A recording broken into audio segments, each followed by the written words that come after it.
চাই, এই সংক্ষিপ্ত সময় শুধু এইটুকু বলতে চাই যে যদি আমরা সপ্তম শিডিউলের 3টে লিস্ট দেখি, ইউনিয়ন লিস্ট, স্টেট লিস্ট এবং কম্বাইন্ড লিস্ট, কনকারেন্ট লিস্ট, তাহলে আমরা দেখব ইউনিয়ন লিস্টে আছে 97টা বিষয়, স্টেট লিস্টে আছে 66টা বিষয় এবং কম্বাইন্ড লিস্টে আছে 47টা বিষয়। তাহলে বোঝা যাচ্ছে যে স্টেট লিস্টে যে কটা বিষয় আছে আর কম্বাইন্ড লিস্ট, কনকারেন্ট লিস্টে যে কটা বিষয় আছে, দুটোকে যদি আমি মেলাই তাহলে কেন্দ্রীয় লিস্টে, সেন্ট্রাল লিস্টে আছে মাত্র, ইউনিয়ন লিস্টে আছে মাত্র 97টা বিষয়, যেটা দেখায় যে আমাদের দেশ আসলে একটা কনফেডারেশন, কিন্তু একটা ইউনিয়নের চরিত্র এর মধ্যে আছে। এই ইউনিটারি ইউনিয়ন দেখিয়ে দেবার একটা কদর্য প্রথাও আছে, সেটা হচ্ছে 356 ধারা। এই 356 ধারায় একটা রাজ্য সরকারকে ফেলে দেওয়া যায় কনস্টিটিউশনের এই প্রভিশনটাকে ব্যবহার করে। আগে তো যেতই, এখন একটু কম যায় এসআর বোমাইয়ের মামলার সুপ্রিম কোর্টের রায়ের পরে। আগে যেটা যেত, সেখান থেকে আমি দেখছিলাম তৈরি হওয়ার সময় যে প্রথম যে 4টে 356 ধারার প্রয়োগ হয়েছিল 4টে রাজ্যে, তার মধ্যে 3টে হয়েছিল কংগ্রেস করেছিল, 3টে করেছিল কংগ্রেস, 50টা করেছিলেন মিসেস ইন্দিরা গান্ধী, 12টা করেছিলেন মনমোহন সিং, 11টা করেছিলেন নরসিমহা রাও। এইটা হচ্ছে যারা সংবিধান নিয়ে লাফালাফি করেন, হয়তো কোনোদিন সংবিধান নিয়ে মাঝের পিপুল গাছটায় উঠেও যেতে পারেন, তারা জেনে রাখবেন যে সংবিধান নিয়ে লাফালাফি করলেও সংবিধানকে, তার ফেডারেল ক্যারেক্টারকে ধ্বংস করছেন আপনারা। আমি এই বলে আমার বক্তব্য শেষ করব। সবাইকে প্রণাম জানিয়ে। श्री पीपी चौधरी जी।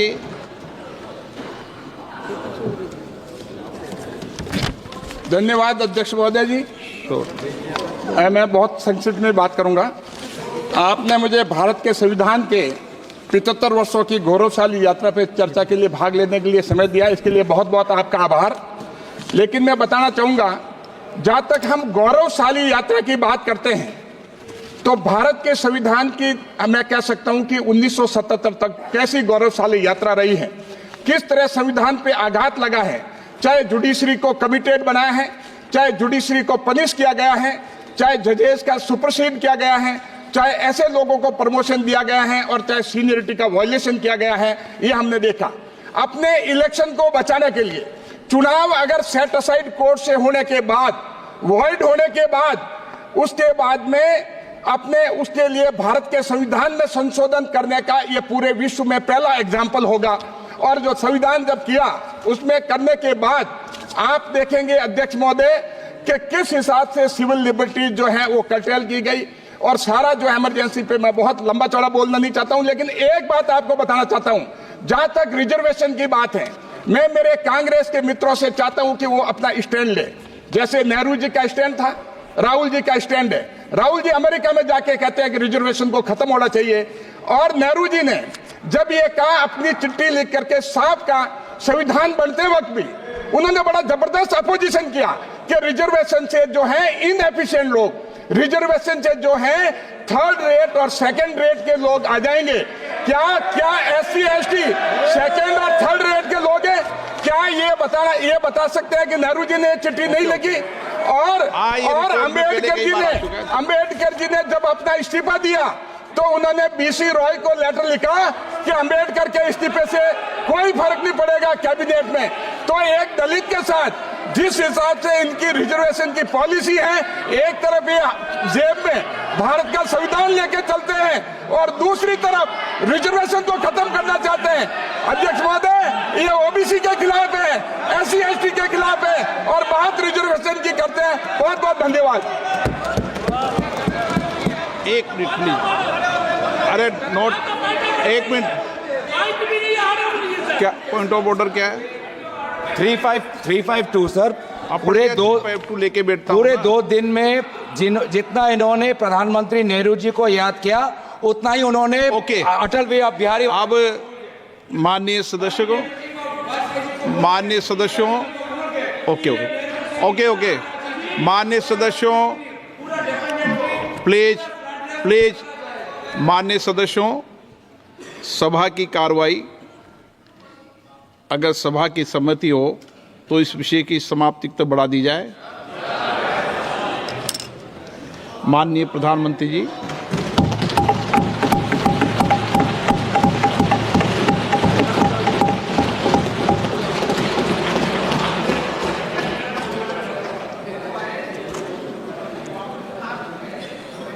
आदरणीय अध्यक्ष महोदय,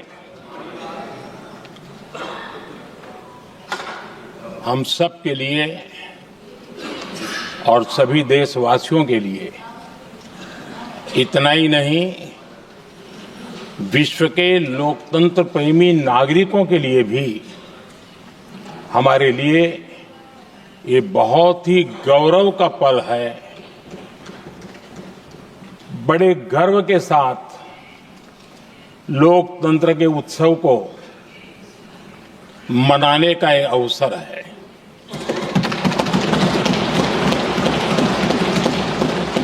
संविधान के 75 वर्ष की यात्रा, यादगार यात्रा और विश्व के सबसे महान और विशाल लोकतंत्र की यात्रा, इसके मूल में हमारे संविधान निर्माताओं की दीर्घदृष्टि, हमारे संविधान निर्माताओं का योगदान और जिसको लेकर के आज हम आगे बढ़ रहे हैं, ये 75 वर्ष पूर्ण होने पर एक उत्सव मनाने का पल है। मेरे लिए खुशी की बात है कि संसद भी इस उत्सव में शामिल होकर के अपनी भावनाओं को प्रकट कर रही है। मैं सभी माननीय सांसदों का आभार व्यक्त करता हूं कि जिन्होंने इस उत्सव के अंदर हिस्सा लिया। मैं उन सबका अभिनंदन करता हूं। आदरणीय अध्यक्ष जी, 75 वर्ष की उपलब्धि साधारण नहीं है, असाधारण है। और जब देश आजाद हुआ और उस समय भारत के लिए जो जो संभावनाएं व्यक्त की गई थी, उन सभी संभावनाओं को निरस्त करते हुए, परास्त करते हुए भारत का संविधान हमें यहां तक ले आया है। और इसलिए इस महान उपलब्धि के लिए संविधान निर्माताओं के साथ साथ मैं देश के कोटि कोटि नागरिकों का आदरपूर्वक नमन करता हूं, जिन्होंने इस भावना को, इस नई व्यवस्था को जी करके दिखाया है। संविधान निर्माताओं की जो भावनाएं थी, उसको जीने में पिछले 75 साल भारत का नागरिक हर कसौटी पर खरा उतरा है। और इसलिए भारत का नागरिक सर्वाधिक अभिनंदन का अधिकारी है। आदरणीय सभापति जी, संविधान निर्माता इस बात में बहुत सजग थे। वो ये नहीं मानते थे कि भारत का जन्म 1947 में हुआ है। वो ये नहीं मानते थे कि भारत में लोकतंत्र 1950 से आ रहा है।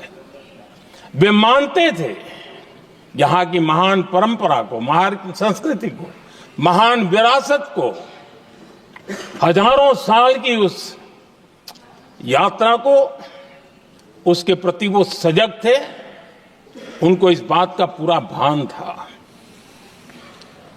आदरणीय सभापति जी, भारत का लोकतंत्र, भारत का गणतांत्रिक अतीत बहुत ही समृद्ध रहा है, विश्व के लिए प्रेरक रहा है, और तभी तो भारत आज मदर ऑफ डेमोक्रेसी के रूप में जाना जाता है। हम सिर्फ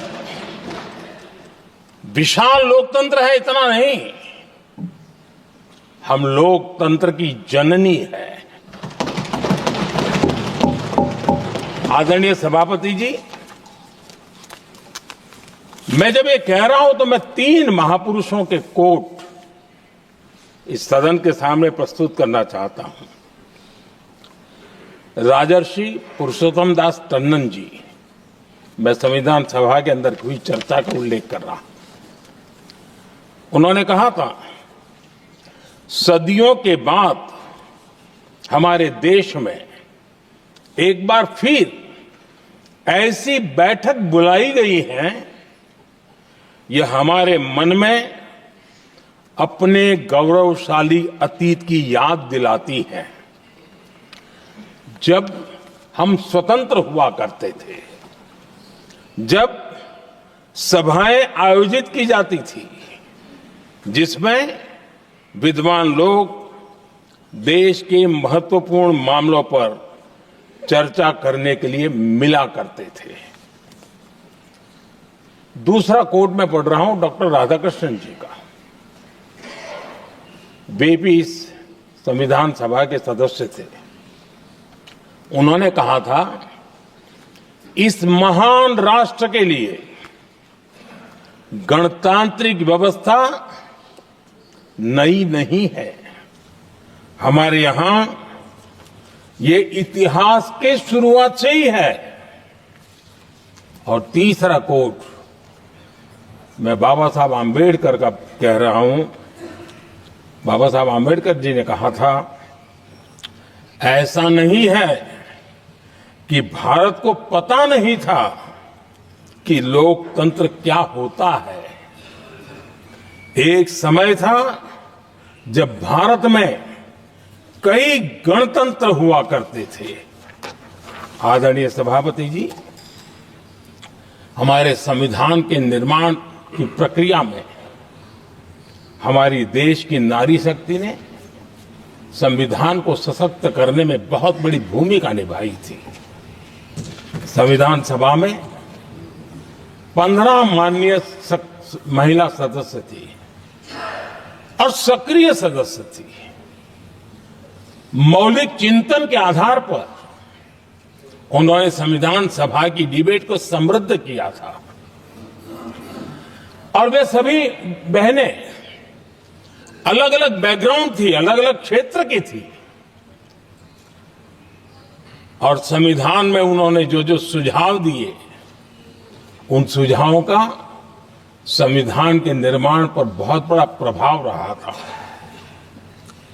और हमारे लिए गर्व की बात है कि दुनिया के कई देश आजाद भी हुए, संविधान भी बने, लोकतंत्र भी चला, लेकिन महिलाओं को अधिकार देने में दशकों बीत गए थे।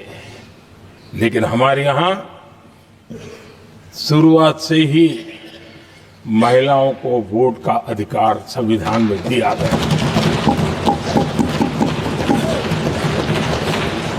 आदरणीय सभापति जी, जब G20 समिट हुई, उसी भावना को आगे बढ़ाते हुए, क्योंकि संविधान की भावना को लेकर के हम सब जीने वाले लोग हैं, हमने G20 की अध्यक्षता के दरमियान विश्व के सामने विमेन लेड डेवलपमेंट का विचार रखा। और विश्व के अंदर विमेन डेवलपमेंट से अब आगे जाने की जरूरत है, और इसलिए हमने विमेन लेड डेवलपमेंट की चर्चा को अंजाम दिया। इतना ही नहीं, हम सभी सांसदों ने मिलकर के एक स्वर से नारी शक्ति बंधन अधिनियम पारित करके हमारी महिला शक्ति को भारतीय लोकतंत्र में उनकी भागीदारी सुनिश्चित करने के लिए हम लोगों ने कदम उठाए। आदरणीय सभापति जी, आज हम देख रहे हैं हर बड़ी योजना के सेंटर में महिलाएं होती है। और ये जो संविधान के हम 75 वर्ष मना रहे हैं, ये संयोग है और अच्छा संयोग है कि भारत के राष्ट्रपति के पद पर एक आदिवासी महिला विराजमान। ये हमारे संविधान की भावना की एक अभिव्यक्ति भी है।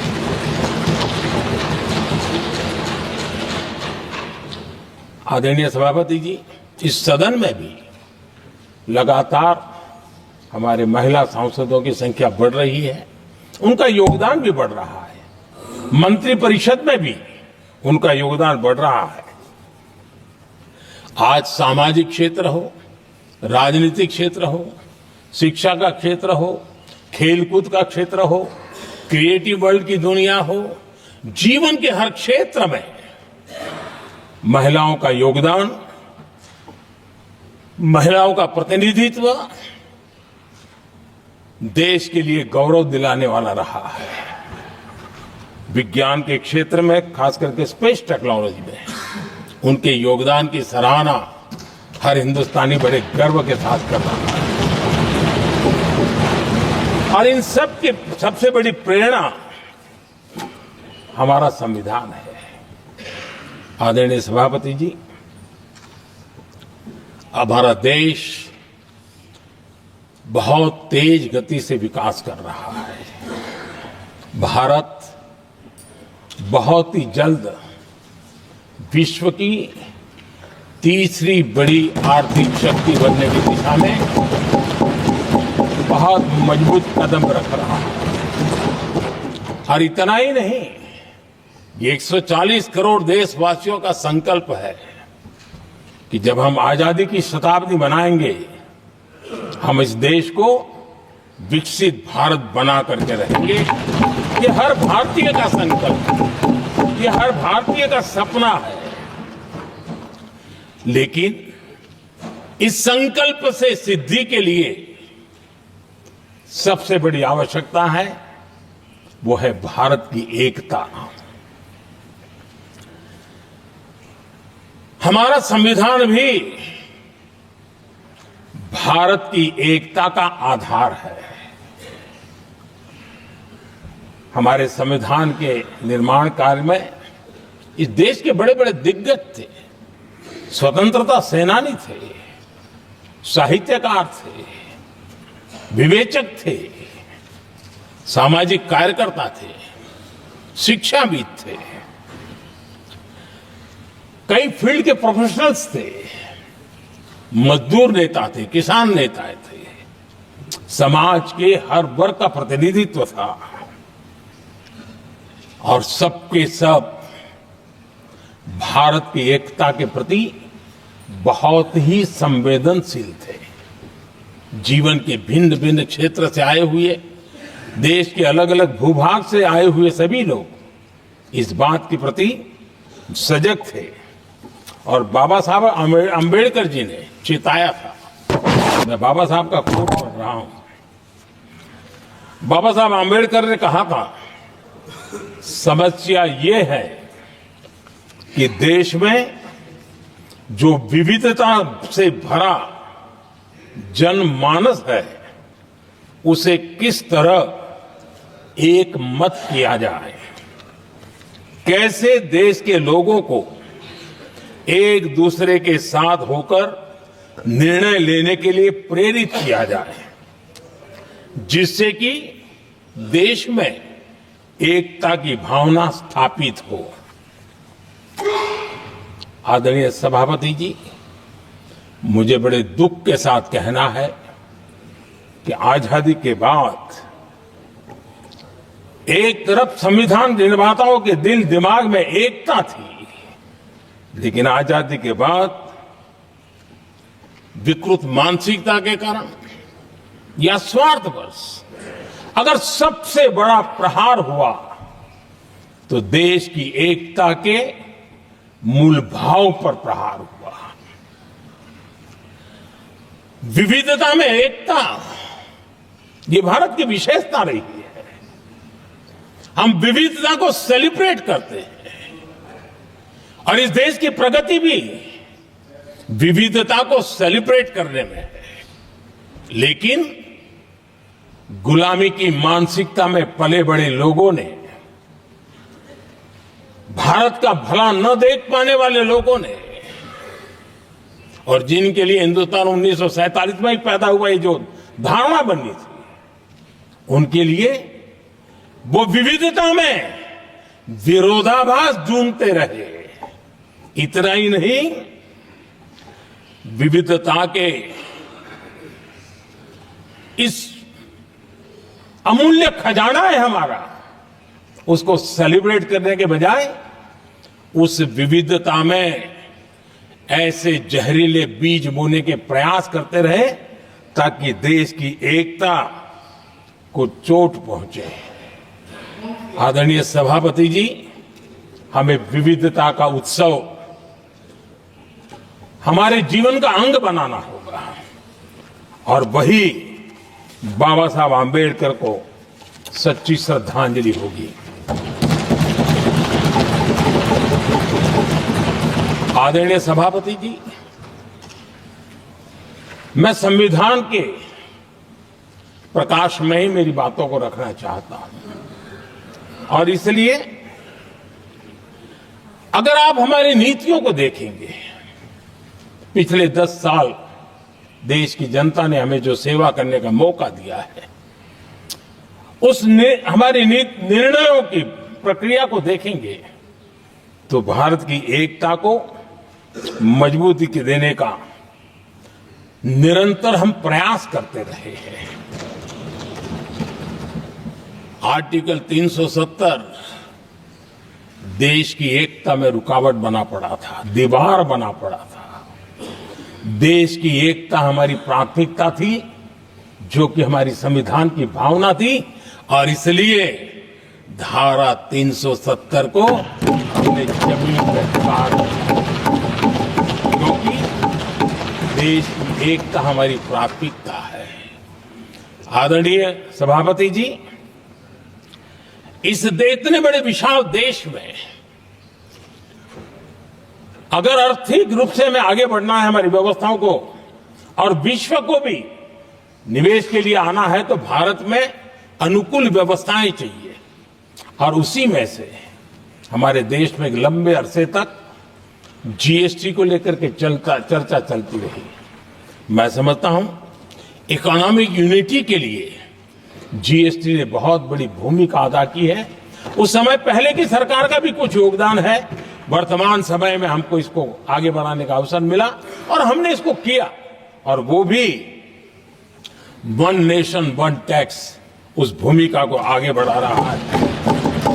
आदरणीय सभापति जी, हमारे देश में राशन कार्ड गरीब के लिए बहुत बड़ी मूल्यवान दस्तावेज रहा है, लेकिन गरीब अगर एक राज्य से दूसरे राज्य जाता था तो गरीब कुछ भी उसके प्राप्त करने का हकदार नहीं बनता था। इतना बड़ा देश पर उसका किसी भी कोने में जाए उसका उतना ही अधिकार है। एकता के उस भाव को मजबूत करने के लिए हमने one nation one ration card की बात को मजबूत किया। आदरणीय सभापति जी, देश के गरीब को, देश के सामान्य नागरिक को अगर मुफ्त में इलाज मिले तो गरीबी से लड़ने की उसकी ताकत अनेक गुना बढ़ जाती है। लेकिन उसके लिए जहां वो काम करता है वहां पर तो मिल जाए, लेकिन किसी काम बस वो बाहर गया है और वहां पर वो जीवन और मृत्यु की लड़ाई लड़ता हो, ऐसे समय अगर उसको सुविधा नहीं मिलेगी तो व्यवस्था किस काम की।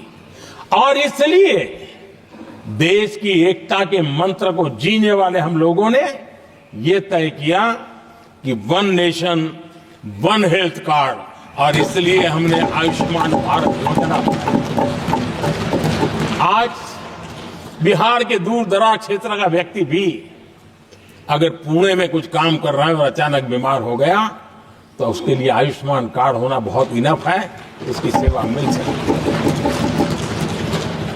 आदरणीय सभापति जी, हम जानते हैं देश में कई बार ऐसा हुआ कि देश के एक हिस्से में बिजली थी लेकिन बिजली सप्लाई नहीं हो रही थी और उसके कारण दूसरे इलाके में अंधेरा था, और पिछली सरकार में हमने विश्व के अंदर भारत की बदनामी हेडलाइन से हुआ करती थी अंधेरे की, वो दिन हमने देखे हैं।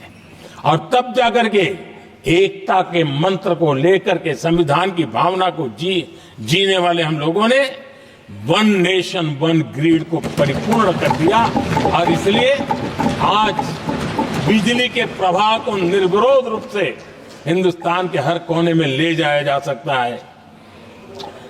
आदरणीय सभापति जी, हमारे देश में इंफ्रास्ट्रक्चर में भी भेदभाव की बू आती रही है। हमने उसे मिटा करके देश की एकता को ध्यान में रखते हुए, एक संतुलित विकास को ध्यान में रखते हुए हमने उस भेदभाव, उस भावना को खत्म करके एकता को मजबूत किया।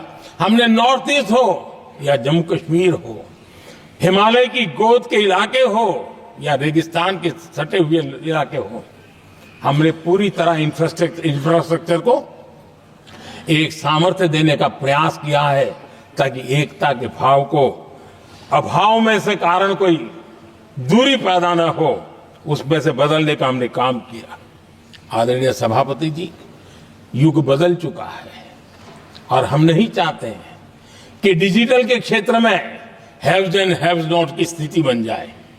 देश के लिए समान रूप से, और इसलिए दुनिया के अंदर बड़े गर्व के साथ हम कहते हैं कि भारत का जो डिजिटल इंडिया की जो सक्सेस स्टोरी है उसका एक कारण है हमने टेक्नोलॉजी को डेमोक्रेटाइज करने का प्रयास किया है, और उसी का भाग है ये हमारे संविधान निर्माताओं ने हमें दिशा दिखाई है कि हमने ऑप्टिकल फाइबर हिंदुस्तान की हर पंचायतों तक ले जाने का प्रयास किया है ताकि भारत की एकता को मजबूती देने में हमें ताकत मिले। आदरणीय सभापति जी, हमारा संविधान की अपेक्षा है एकता की, और इसी को ध्यान में रखते हुए हमने मातृभाषा के महात्म्य को स्वीकारा है।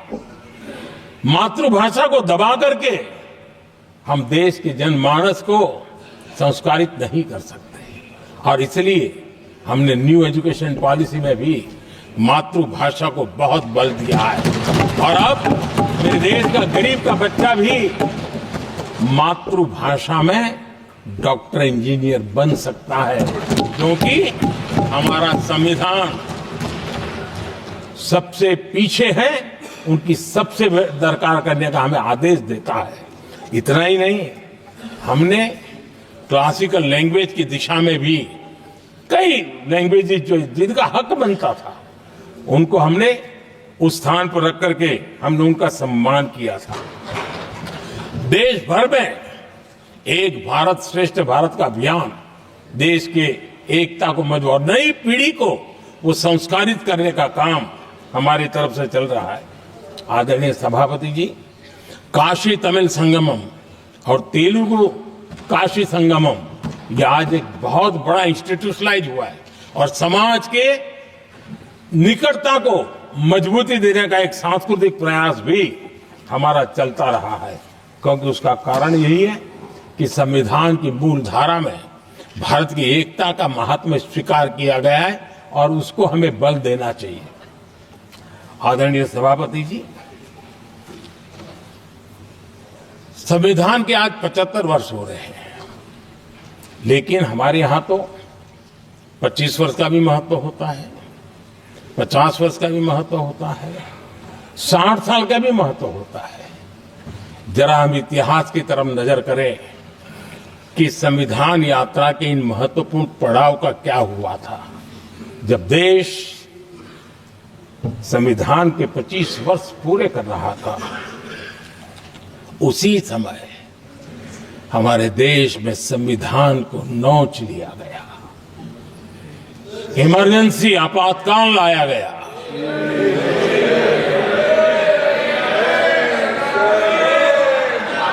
संवैधानिक व्यवस्थाओं को समाप्त कर दिया गया, देश को जेल खाना बना दिया गया, नागरिकों के अधिकारों को लूट लिया गया, प्रेस की स्वतंत्रता को ताले लगा दिए गए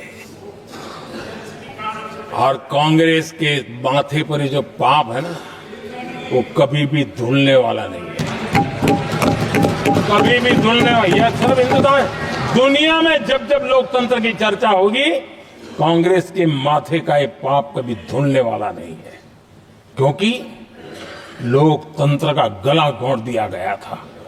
भारत के संविधान निर्माताओं की तपस्या को मिट्टी में मिलाने की कोशिश की गई थी। आदरणीय सभापति जी, जब 50 साल हुए तब क्या भुला दिया गया था? जी नहीं, अटल बिहारी वाजपेयी जी की सरकार थी और 26 नवंबर को 2000 देश भर में संविधान का 50वां वर्ष मनाया गया था। अटल बिहारी वाजपेयी जी ने प्रधानमंत्री के नाते राष्ट्र को एक विशेष संदेश दिया था। एकता, जनभागीदारी, साझेदारी, उसके महत्व पर बल देते हुए उन्होंने संविधान की भावना को जीने का प्रयास किया था, जनता को जगाने का भी प्रयास किया था। और अध्यक्ष जी, जब देश संविधान का 50 वर्ष मना रहा था और जब 50 वर्ष की पूर्णाहुति हुई, तो ये मेरा भी सौभाग्य था कि मुझे भी संविधान की प्रक्रिया से मुख्यमंत्री बनने का अवसर मिल गया और मैं जब मुख्यमंत्री था उसी कार्यकाल में संविधान के 60 साल हुए और तब मैंने तय किया था मुख्यमंत्री के नाते कि हम गुजरात में संविधान के 60 साल मनाएंगे। और इतिहास में पहली बार ऐसा हुआ है जब संविधान के ग्रंथ को हाथी पर बनाई हुई अंबाड़ी में रखा गया उस विशेष व्यवस्था में रखा गया।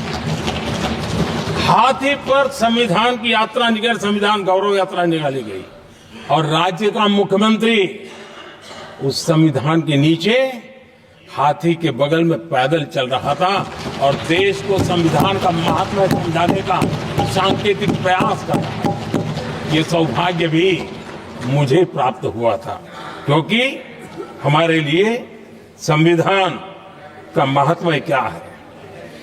और आज 75 साल हुए हमें अवसर मिला और मुझे याद है जब मैंने लोकसभा के पुराने सदन के अंदर जब 26 नवंबर को संविधान दिवस मनाने की बात कही थी, तब एक वरिष्ठ नेता ने सामने से आवाज उठाई थी कि 26 जनवरी तो है, 26 नवंबर की क्या जरूरत है। क्या भावना घर कर गई थी, ये बहुत पुरानी बात नहीं है। इसी सदन में मेरे सामने हुआ था। लेकिन आदरणीय सभापति जी, मेरे लिए खुशी की बात है कि इस विशेष सत्र में अच्छा होता, संविधान की शक्ति, संविधान की विविधताओं पर चर्चा होती, नई पीढ़ी को काम आता। लेकिन हर एक की अपनी अपनी मजबूरियां होती है, हर कोई अपना दुख किसी न किसी रूप में प्रकट करता रहता है। कईयों ने अपनी विफलताओं का दुख प्रकट किया है। अच्छा होता दलगत भावनाओं से उठ करके देश हित में संविधान की चर्चा हुई होती, तो समृद्धि मिलती अनेक देश की नई पीढ़ी को।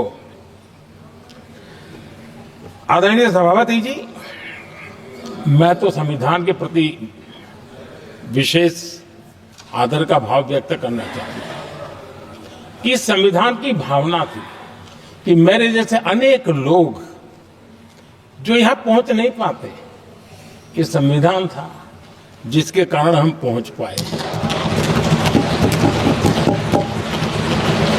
क्योंकि हमारा कोई बैकग्राउंड नहीं था, हम यहां तक कैसे आते हैं? ये संविधान का सामर्थ्य था, जनता जनार्दन के आशीर्वाद थे।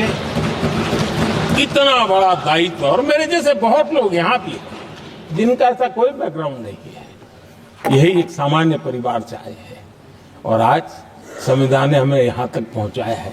और ये भी कितना बड़ा सौभाग्य है कि हमें देश ने इतना स्नेह दिया, एक बार नहीं, 2 बार नहीं, 3 बार। ये हमारे संविधान के बिना संभव नहीं था। आदरणीय सभापति जी,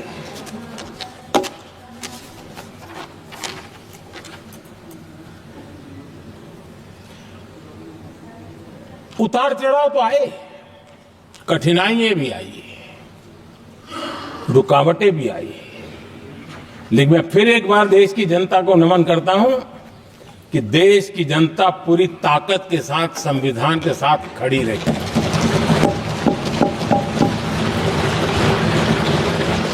आदरणीय सभापति जी, मैं आज यहां किसी की व्यक्तिगत आलोचना करना नहीं चाहता हूं, लेकिन तथ्यों को देश के सामने रखना जरूरी है, और इसलिए मैं तथ्यों को रखना चाहता हूं।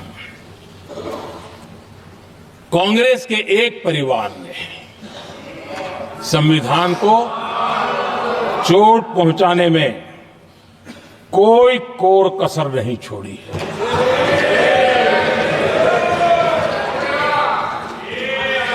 और मैं इसलिए एक परिवार का उल्लेख करता हूं कि 75 साल की हमारी यात्रा में 55 साल एक ही परिवार ने राज किया है।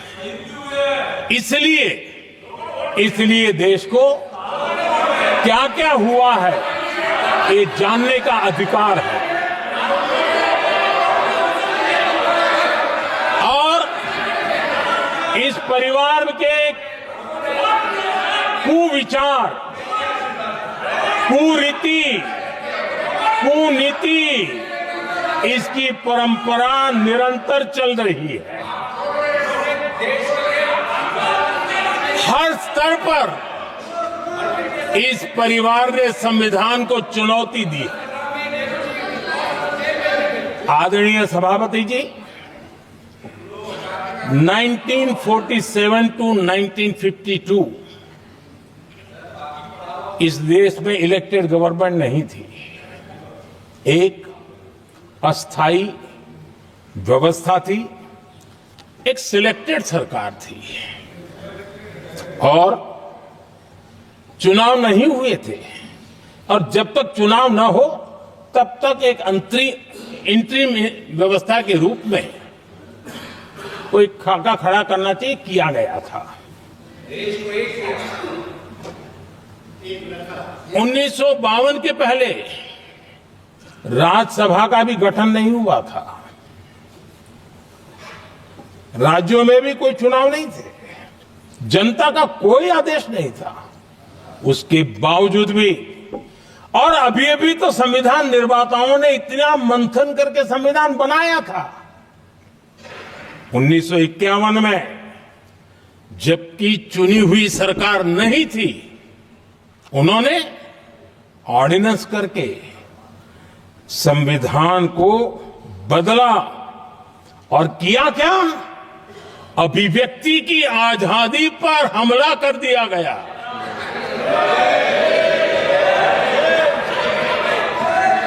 और ये संविधान निर्माताओं का भी अपमान था, क्योंकि ऐसी बातें कोई संविधान सभा में नहीं आई होगी, ऐसा नहीं है, लेकिन वहां उनकी चली नहीं।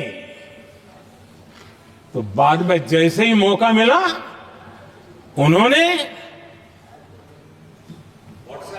अभिव्यक्ति की इस आजादी को, उस पर उन्होंने हथौड़ा मार दिया। और ये संविधान निर्माताओं का घोर अपमान है।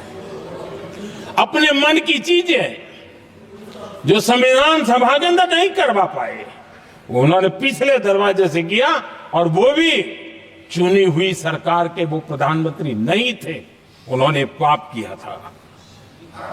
इतना ही नहीं, इतना ही नहीं, आदरणीय सभापति जी,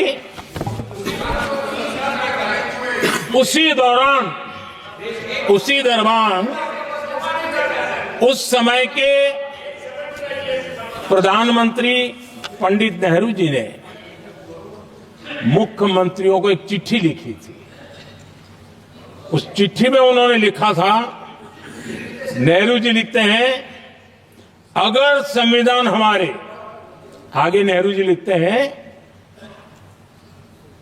अगर संविधान हमारे रास्ते के बीच में आ जाए, ये नेहरू जी लिख रहे हैं, अगर संविधान हमारे रास्ते के बीच में आ जाए, आगे नेहरू जी कह रहे हैं, तो हर हाल में संविधान में परिवर्तन करना चाहिए। ये नेहरू जी ने मुख्यमंत्रियों को चिट्ठी लिखी।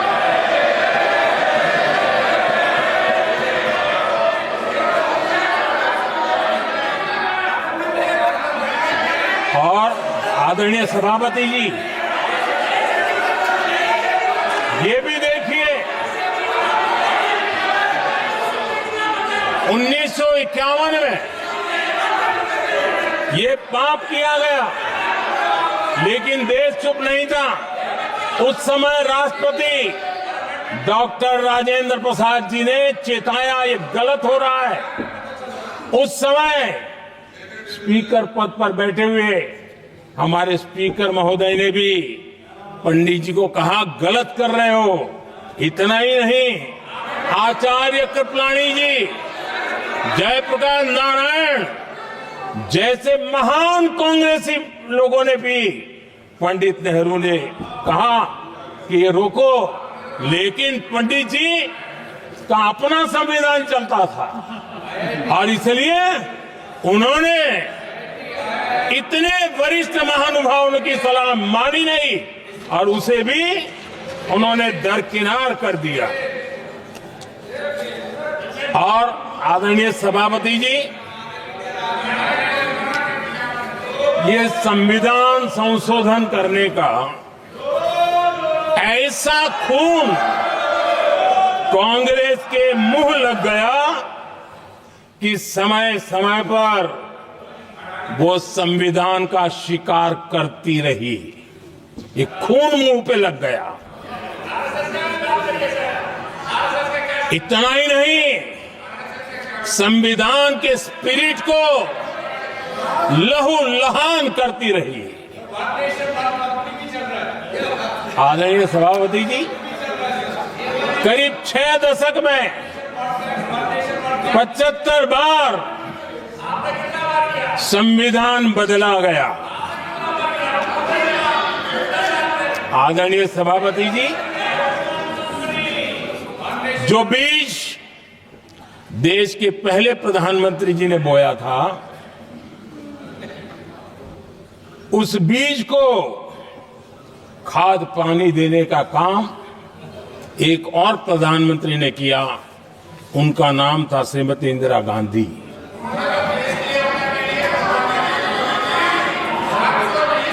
जो पाप पहले प्रधानमंत्री करके गए और जो खून लग गया था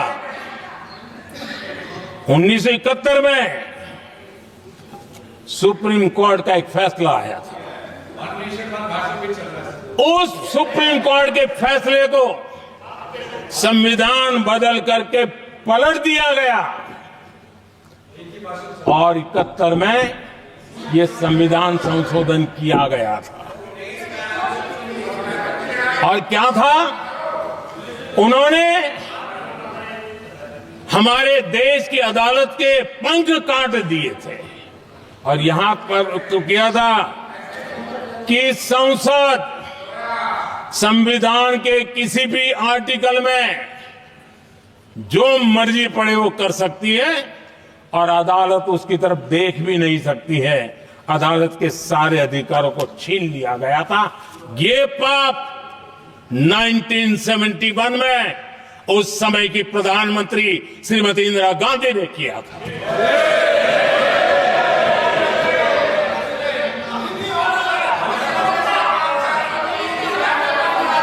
और इस परिवर्तन ने इंदिरा जी की सरकार को मौलिक अधिकारों को छीनने का और न्यायपालिका पर नियंत्रण करने का अधिकार दिया, सक्षम बना दिया था। आदरणीय सभापति जी, खून मुंह पे लग गया था, कोई रोकने वाला था नहीं। और इसलिए जब इंदिरा जी के चुनाव को गैर रीति के कारण, असंवैधानिक तरीके से चुनाव लड़ने के कारण अदालत ने उनके चुनाव को खारिज कर दिया और उनको एमपी पद छोड़ने की नौबत आई, तो उन्होंने गुस्से में आकर के देश पर इमरजेंसी थोप दी, आपातकाल लगा दिया अपनी कुर्सी बचाने के लिए। और उसके बाद इतना ही नहीं, उन्होंने इमरजेंसी तो लगाई, संविधान का दुरुपयोग तो किया ही किया, भारत के लोकतंत्र का गला तो घोंट ही दिया।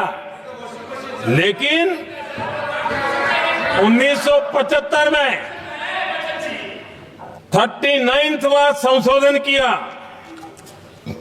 और उसमें उन्होंने क्या किया, राष्ट्रपति, उपराष्ट्रपति, प्रधानमंत्री, अध्यक्ष, इनके चुनाव के खिलाफ कोई कोर्ट में जा ही नहीं सकता है, ऐसा उन्होंने, और वो भी रिट्रोस्पेक्टिव किया, आगे के लिए नहीं, पीछे का भी, अपने पापों का भी उन्होंने।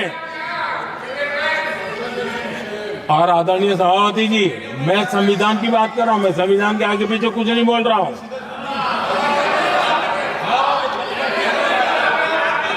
आदरणीय सभापति जी,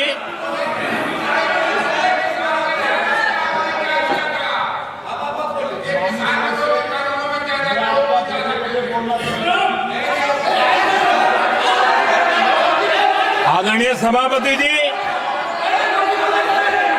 इमरजेंसी में लोगों के अधिकार छीन लिए गए,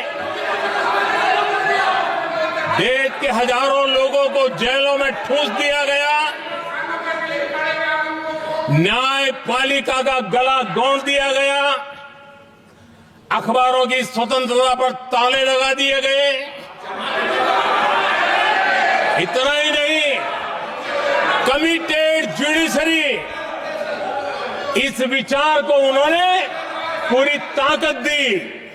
और इतना ही नहीं, जिस जस्टिस एच.आर. खन्ना ने उनके चुनाव में उनको खिलाफ जो जजमेंट दिया था, वो इतना गुस्सा भरा था कि जब जस्टिस एच.आर. खन्ना, जो सीनियरिटी के आधार पर सुप्रीम कोर्ट के चीफ जस्टिस बनने थे, जिन्होंने संविधान के सम्मान करते हुए उस स्पिरिट से इंदिरा जी को सजा दी थी, उन्होंने मुख्य न्यायाधीश नहीं बनने दिया। ये संविधान और लोकतांत्रिक प्रक्रिया नहीं।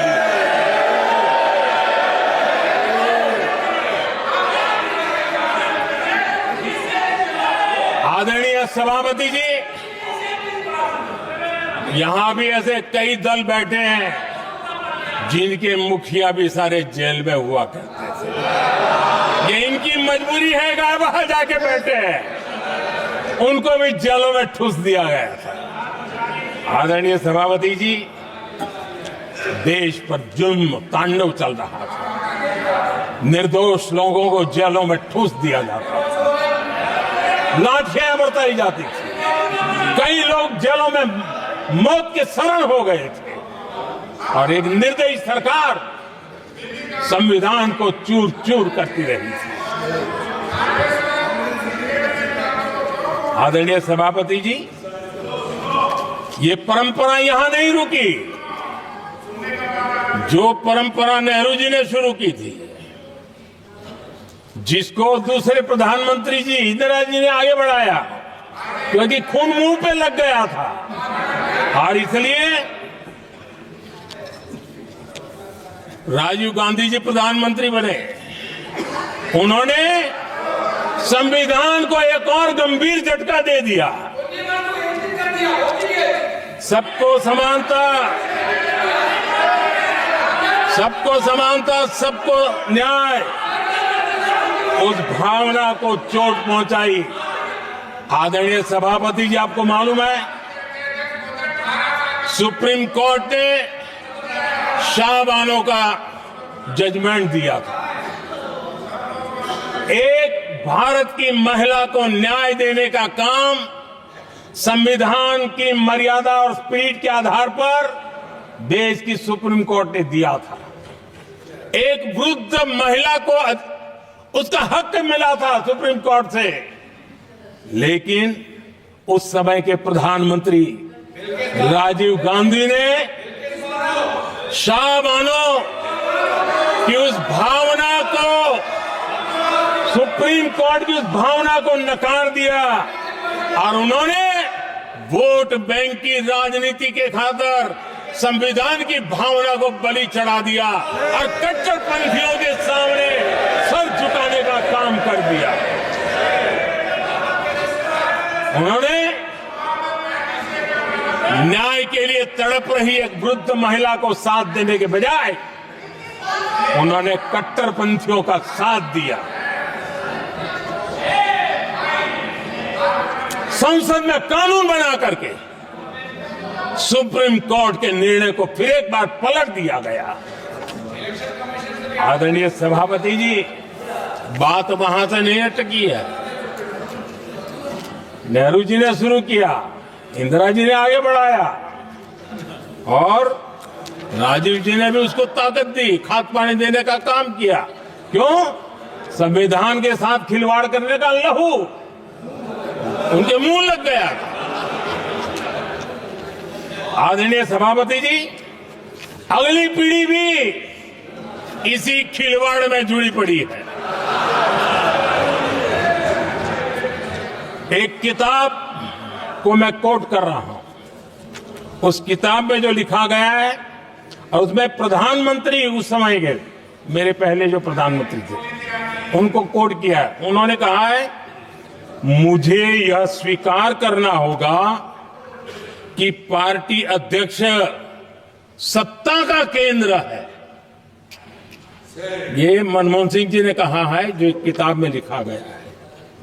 मुझे यह स्वीकार करना होगा कि पार्टी अध्यक्ष सत्ता का केंद्र है।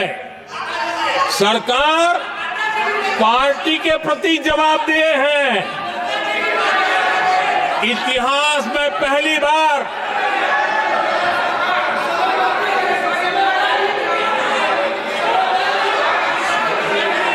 आदरणीय सभापति जी, नहीं, आप सदन इतिहास तरीके से में पहली बार नो, ये तरीका बिल्कुल ठीक नहीं है।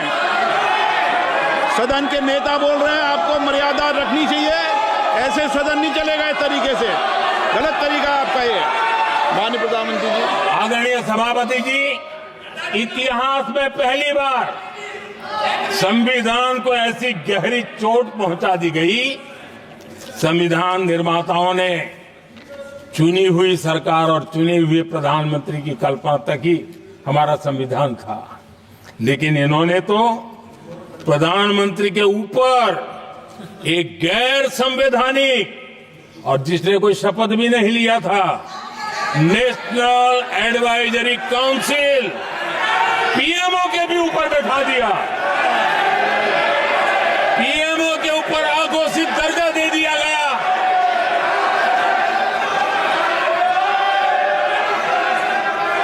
आदरणीय सभापति जी, इतना ही नहीं, और एक पीढ़ी आगे चले और उस पीढ़ी ने क्या किया? भारत के संविधान के तहत देश की जनता जनार्दन सरकार चुनती है और वो सरकार का मुखिया कैबिनेट बनाता है। ये संविधान के तहत है।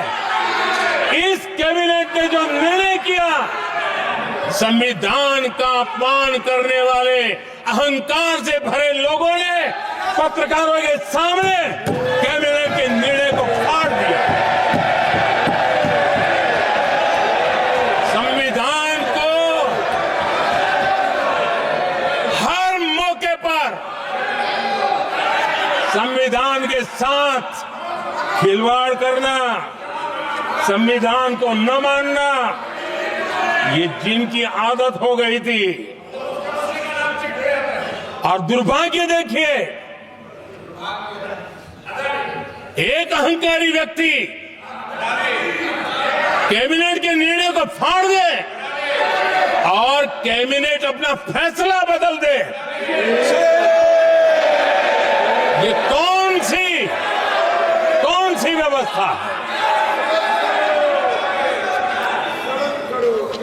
आदरणीय सभापति जी, मैं जो कुछ भी कह रहा हूं वो संविधान के साथ क्या हुआ उसी की बात कर रहा हूं। उस समय करने वाले पात्रों को लेकर किसी को परेशानी होती होगी, लेकिन बात संविधान की है।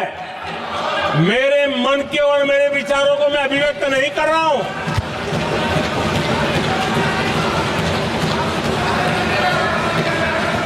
आदरणीय सभापति जी, कांग्रेस ने निरंतर संविधान की अवमानना की, संविधान के महत्व को कम किया। कांग्रेस इसके अनेक उदाहरणों से भरा पड़ा हुआ है। संविधान के साथ धोखेबाजी कैसे करते थे, संवैधानिक संस्थाओं को कैसे नहीं मानते थे, इस देश में बहुत कम लोगों को मालूम होगा। 370 की तो पता है सबको, 35A का पता बहुत कम है। संसद में आए बिना, जबकि संसद में आना पड़ता, संसद को ही अस्वीकार कर दिया गया। भारत के संविधान का अगर कोई पहला पुत्र है तो ये संसद है, उसको भी उन्होंने गला घोटने का काम किया। 35A जो संसद में लाए बिना उन्होंने देश पर थोप दिया, और अगर 35A न होता तो जम्मू कश्मीर में जो हालत पैदा हुई वो हालत पैदा न हुई होती। राष्ट्रपति के आदेश पर यह काम किया गया और देश की संसद को अंधेरे में रखा गया। आदरणीय सभापति, ये संसद का अधिकार था, कोई अपनी मनमानी से नहीं कर सकता था, लेकिन और उनके पास बहुमत था, कर सकते थे, लेकिन वो नहीं किया क्योंकि पेट में पाप था, देश की जनता से छुपाना चाहते थे। आदरणीय सभापति जी, इतना ही नहीं, बाबा साहब आंबेडकर जिनके प्रति आज सम्मान का भाव सब कोई अनुभव कर रहा है, और हम लोगों के लिए तो बहुत विशेष है, क्योंकि हम लोगों के लिए तो जीवन में बहुत बड़ी जो कुछ भी रास्ते मिले ना वहीं से मिले हैं। आदरणीय सभापति जी, बाबा साहब आंबेडकर, इनके प्रति भी इनके मन में कितनी कटुता भरी थी, कितना द्वेष भरा था, मैं आज उसके डिटेल में जाना नहीं चाहता हूं, लेकिन जब अटल जी की सरकार थी तब बाबा साहब आंबेडकर, उनका जो महापरिनिर्वाण भूमि है वहां पर अलीपुर रोड पर अटल जी की सरकार में बाबा साहब आंबेडकर जी के स्मृति में एक स्मारक बनाना तय हुआ। अटल जी के समय यह नहीं हुआ। दुर्भाग्य देखिए, 10 वर्ष यूपीए की सरकार रही, उसने इस काम को नहीं किया, न होने दिया। बाबा साहब आंबेडकर का जब हमारी सरकार आई, बाबा साहब आंबेडकर के प्रति हमारा श्रद्धा होने के कारण हमने अलीपुर रोड पर बाबा साहब मेमोरियल बनाया और उसका काम किया। आदरणीय सभापति जी, दिल्ली में जब बाबा साहब आम्बेडकर के 1992 में, उस समय चंद्रशेखर जी कुछ समय थे, तब एक निर्णय किया गया था, आम्बेडकर इंटरनेशनल सेंटर, यही जनपद के पास 40 साल तक वो कागज पे ही पड़ा रहा, नहीं किया गया। और तब जाकर के 2015 में हमारी सरकार आई और हमने आकर के इस काम को पूरा किया। बाबा साहब को भारत रत्न देने का काम भी जब कांग्रेस सत्ता से बाहर गई तब संभव हुआ। इतना ही नहीं, आदरणीय सभापति जी, बाबा साहब आम्बेडकर के 125 साल तो हमने पूरी दुनिया में बनाए थे, विश्व के 120 देशों में बनाने का काम किया था। लेकिन जब बाबा साहब आम्बेडकर की शताब्दी थी, तब अकेली बीजेपी की सरकार थी मध्य प्रदेश में। सुंदरलाल जी पटवा हमारे मुख्यमंत्री जी थे, और महू में जहां बाबा साहब आम्बेडकर जी का जन्म हुआ था, उसको एक स्मारक के रूप में पुनर्निर्माण करने का काम सुंदरलाल पटवा जी जब मुख्यमंत्री थे तब मध्य प्रदेश में हुआ था।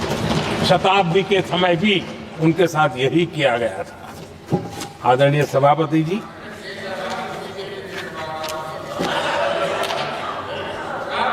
हमारे देश में बाबा साहब आम्बेडकर एक दीर्घदृष्टा थे। समाज के दबे कुचले लोगों को मुख्य धारा में लाने के लिए वो प्रतिबद्ध थे, और एक लंबे सोच के साथ भारत को अगर विकसित होना है तो भारत का कोई अंग दुर्बल नहीं रहना चाहिए, ये चिंता बाबा साहब को सताती थी। और तब जाकर के हमारे देश में आरक्षण की व्यवस्था बनी। लेकिन वोट बैंक की राजनीति में छुपे हुए लोगों ने, डूबे हुए लोगों ने धर्म के आधार पर, तुष्टीकरण के नाम पर आरक्षण के अंदर कुछ न कुछ नुक्सेदेनी करने का प्रयास किया, और इसका सबसे बड़ा नुकसान एससी, एसटी और ओबीसी समाज को हुआ है। आदरणीय सभापति जी, आरक्षण की कथा बहुत लंबी है। नेहरू जी से लेकर के राजीव गांधी तक कांग्रेस के प्रधानमंत्रियों ने आरक्षण का घोर विरोध किया है। हिस्ट्री कह रही है, आरक्षण के विरोध में लंबी लंबी चिट्ठियां स्वयं नेहरू जी ने लिखी है, मुख्यमंत्रियों को लिखी है। इतना ही नहीं, सदन में आरक्षण के खिलाफ लंबे लंबे भाषण इन लोगों ने किए हैं। बाबा साहब आम्बेडकर समता के लिए और भारत में संतुलित विकास के लिए आरक्षण के लेकर के आए, उन्होंने उसके खिलाफ भी झंडा ऊंचा किया हुआ था। दशकों तक मंडल कमीशन के रिपोर्ट को डिब्बे में डाल दिया था।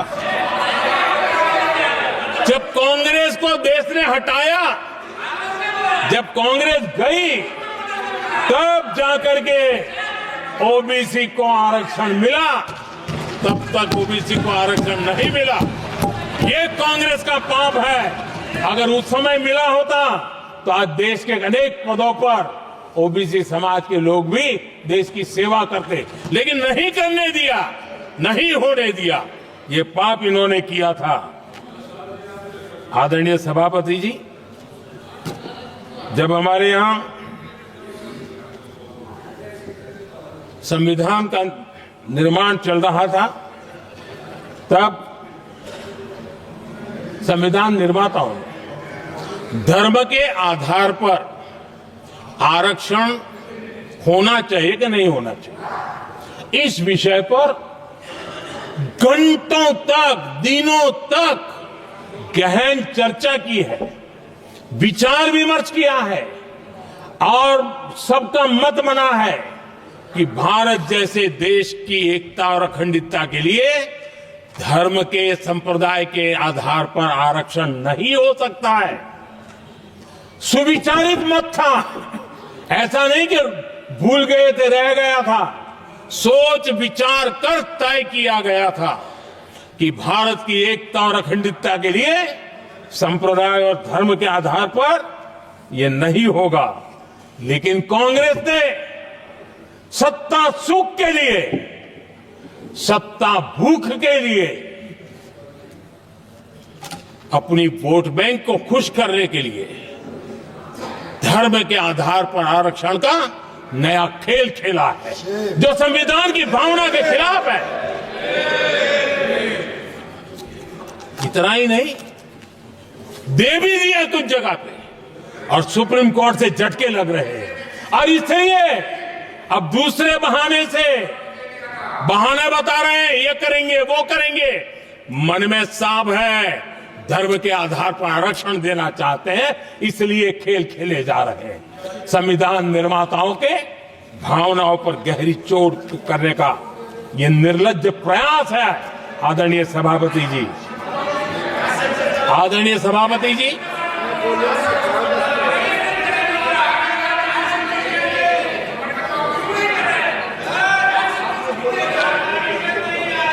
आदरणीय सभापति जी, एक ज्वलंत और विषय, ये तरीका ठीक नहीं। आपके नेता ने बोला, आपने बोला दोबारा बात मत करो। इसकी भी मैं चर्चा करना चाहता हूं,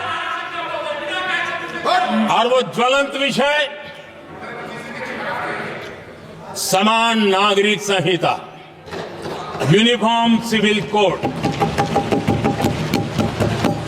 ये विषय भी संविधान सभा के ध्यान बाहर नहीं था। संविधान सभा ने यूनिफॉर्म सिविल कोड को लेकर के लंबी चर्चा की, गहन चर्चा की, और उन्होंने बहस के बाद निर्णय किया कि अच्छा होगा कि जो भी सरकार चुन करके आए वो उसका निर्णय करे और देश में यूनिफॉर्म सिविल कोड लागू करे। ये संविधान सभा का आदेश था। और बाबा साहब आंबेडकर ने कहा था, जो लोग संविधान को समझते नहीं है, देश को समझते नहीं है, सत्ता भूख सेवा कुछ पड़ा नहीं है, उनको पता नहीं है बाबा साहब ने क्या कहा था। बाबा साहब ने कहा था, धार्मिक आधार पर बने, ये मैं बाबा साहब की बात कर रहा हूं, इतना वीडियो कट करके घुमाना मत। आदरणीय सभापति जी, बाबा साहब ने कहा था, धार्मिक आधार पर बने पर्सनल लॉ को खत्म करने की बाबा साहब ने जोरदार वकालत की थी। उस समय के सदस्य के.एम. मुंशी जी ने कहा था, समान नागरिक संहिता को राष्ट्र की एकता और आधुनिकता के लिए अनिवार्य बताया था। कमा मुंशी जी ने। सुप्रीम कोर्ट ने भी कई बार कहा है कि देश में यूनिफॉर्म सिविल कोड जल्द से जल्द लाना चाहिए। सरकारों को आदेश दिए हैं सुप्रीम कोर्ट ने, और उसी संविधान की भावना को ध्यान में रखते हुए, संविधान निर्माताओं की भावनाओं को ध्यान में रखते हुए हम पूरी ताकत से लगे हुए हैं सेक्युलर सिविल कोड की। और आज कांग्रेस के लोग संविधान निर्माताओं की भावना का भी, सुप्रीम कोर्ट की भावना का भी अनादर कर रहे हैं, क्योंकि उनकी राजनीति को सूट नहीं करता है। उनके लिए संविधान वो पवित्र ग्रंथ नहीं है, उनके लिए एक हथियार है राजनीति का। खेल खेलने का हथियार बना दिया। लोगों को डराने के लिए संविधान को हथियार बनाया जाता है। आदरणीय सभापति जी, और ये कांग्रेस पार्टी, उनको तो संविधान शब्द भी उनके मुंह में शोभा नहीं देता है। इसलिए जो अपनी पार्टी के संविधान को नहीं मानते हैं, जिन्होंने अपनी पार्टी के संविधान को कभी स्वीकार नहीं किया है, क्योंकि संविधान को स्वीकार करने के लिए एक लोकतांत्रिक स्पिरिट लगता है जो जिनकी रगों में नहीं है। सत्तावाद और परिवारवाद भरा पड़ा है। अब आप देखिए जो कैसी शुरुआती कितनी गड़बड़ हुई है। मैं कांग्रेस की बात कर रहा हूं। 12 कांग्रेस की प्रदेश की कमेटियों ने, 12 प्रदेश कमेटियों ने सरदार पटेल के नाम पर सहमति दी थी।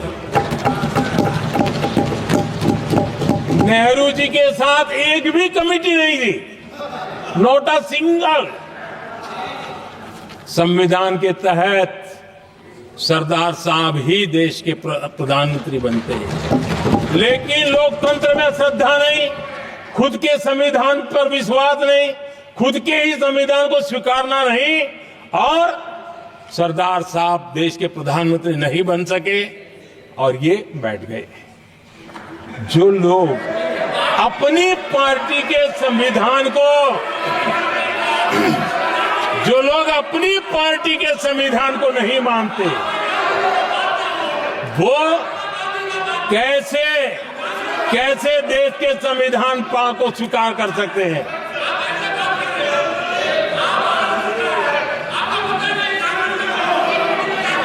आदरणीय सभापति जी, जो लोग संविधान में लोगों के नाम ढूंढते रहते हैं, मैं जरा बताना चाहता हूं। कांग्रेस पार्टी के एक अध्यक्ष हुआ करते थे और वो अति पिछड़े समाज से आते थे। अति पिछड़े, पिछड़े भी नहीं, अति पिछड़े, अति पिछड़े समाज से आते हुए उनके अध्यक्ष श्रीमान सीताराम केसरी जी, कैसा अपमान किया गया। कहते हैं बाथरूम में बंद कर दिया गया, उठा करके फुटपाथ पर फेंक दिया गया। अपनी पार्टी के संविधान में ऐसा कभी नहीं लिखा गया, लेकिन अपनी पार्टी के संविधान को न मानना, लोकतंत्र की प्रक्रिया को न मानना, और पूरी कांग्रेस पार्टी पर एक परिवार ने कब्जा कर लिया, लोकतंत्र को नकार दिया। आदरणीय सभापति जी,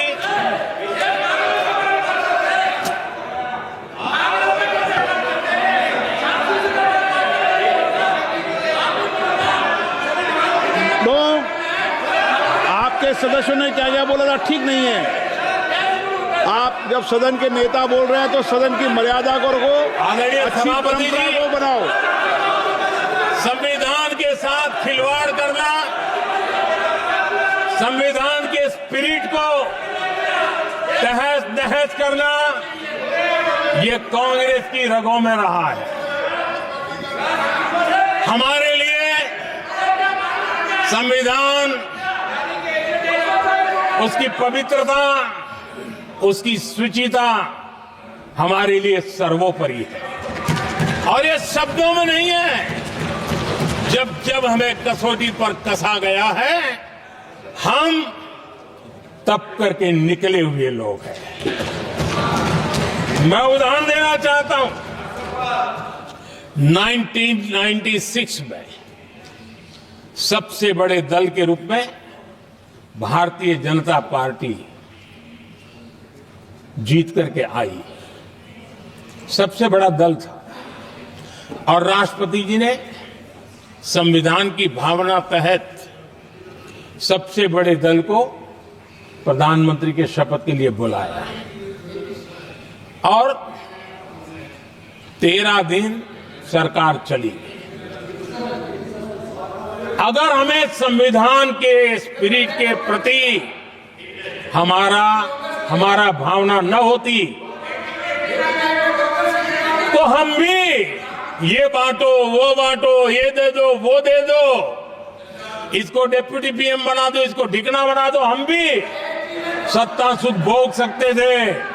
लेकिन अटल जी ने सौदेबाजी का रास्ता नहीं चुना, संविधान के सम्मान का रास्ता चुना और 13 दिन के बाद इस्तीफा देना स्वीकार कर दिया। ये ऊंचाई है हमारी लोकतंत्र के। इतना ही नहीं, 1998 में एनडीए की सरकार थी, सरकार चल रही थी, लेकिन कुछ लोगों को हम नहीं तो कोई नहीं, ये जो एक परिवार का खेल चला है, अटल जी की सरकार को अस्थिर करने के लिए खेल चले गए। वोट हुआ, खरीद फरोख्त तब भी हो सकती थी, बाजार में माल तब भी बिकता था, लेकिन संविधान की भावना के प्रति समर्पित अटल बिहारी वाजपेयी जी की सरकार ने एक वोट से हारना पसंद किया, इस्तीफा दिया, लेकिन असंवैधानिक कोई कृत्य नहीं किया। ये हमारा इतिहास है, ये हमारे संस्कार है, ये हमारी परंपरा है। और दूसरी तरफ अदालत ने भी जिस पर थप्पा मार दिया, कैश फॉर वोट का कांड, एक लघुमती सरकार को बचाने के लिए संसद में नोटों के ढेर साक्ष्य के रूप में रखे गए, असंवैधानिक तरीका।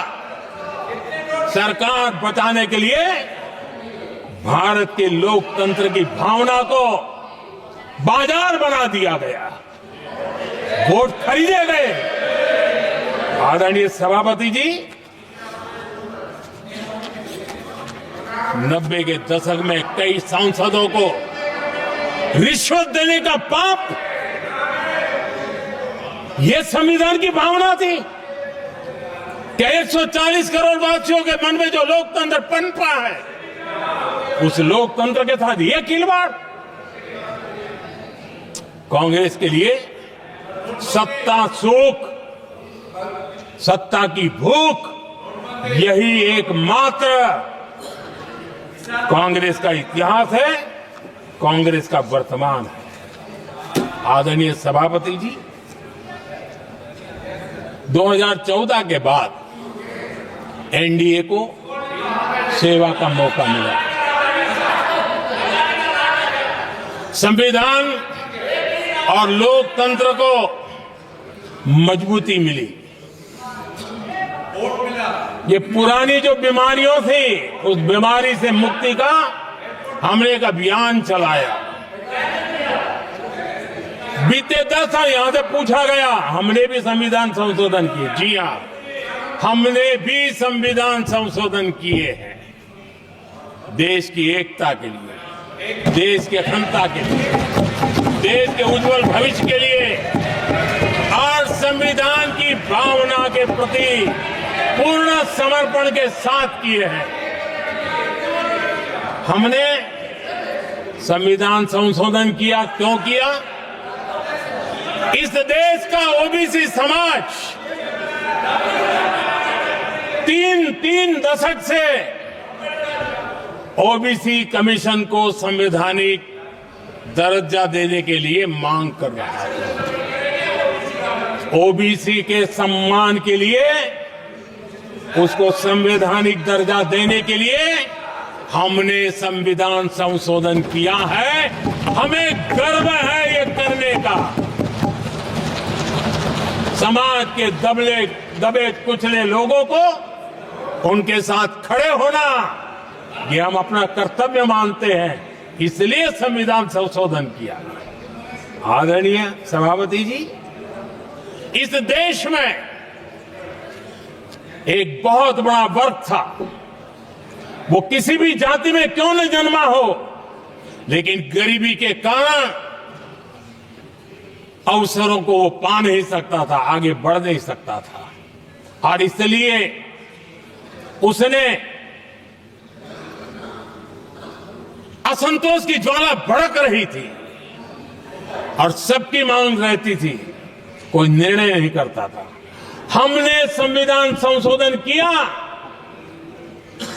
सामान्य जन के गरीब परिवार के 10% आरक्षण का किया, और ये पहला आरक्षण का संशोधन था। देश में कोई विरोध का स्वर नहीं उठा, हर किसी ने प्यार से उसको स्वीकार किया। संसद ने भी सहमति के साथ पारित किया, क्योंकि समाज की एकता की उसमें ताकत पड़ी थी, संविधान की भावनाओं का भाव पड़ा था, सबने सहयोग किया था, तब जाकर के हुआ था। आदरणीय सभापति जी हां, हमने भी संविधान में संशोधन किए हैं, लेकिन हमने संविधान में संशोधन किया महिलाओं को शक्ति देने के लिए।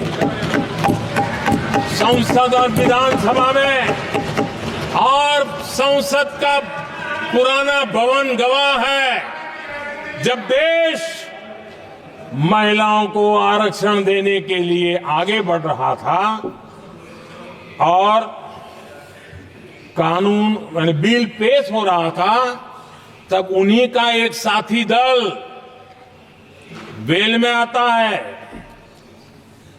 कागज छीन लेता है, फाड़ देता है और सदन स्थगित हो जाता है, और 40 साल तक विषय लटका रहता है। और वो आज उनके मार्गदर्शक है, जिन्होंने देश की महिलाओं के साथ अन्याय किया, वो उनके मार्गदर्शक है।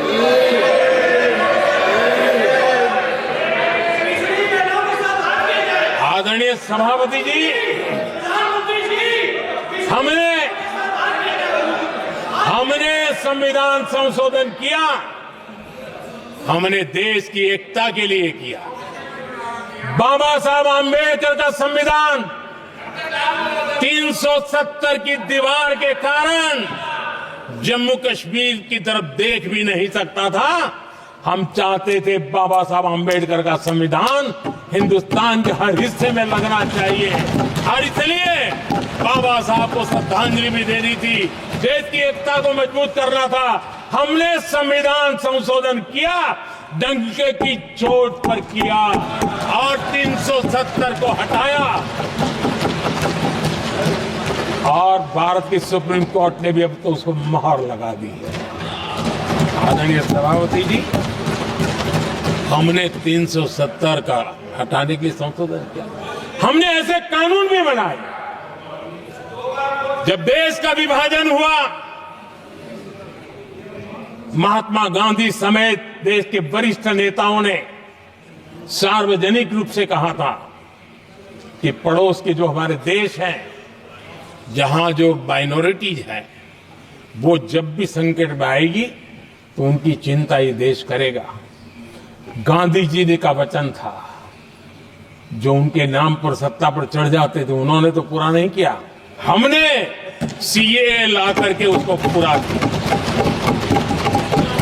वो कानून हमने लाया, हमने किया है, और गर्व के साथ आज भी हम उसको ओन कर रहे हैं, मुंह नहीं छुपाते हैं, क्योंकि देश के संविधान की भावना के साथ मजबूती के साथ खड़े रहने का हमने काम किया।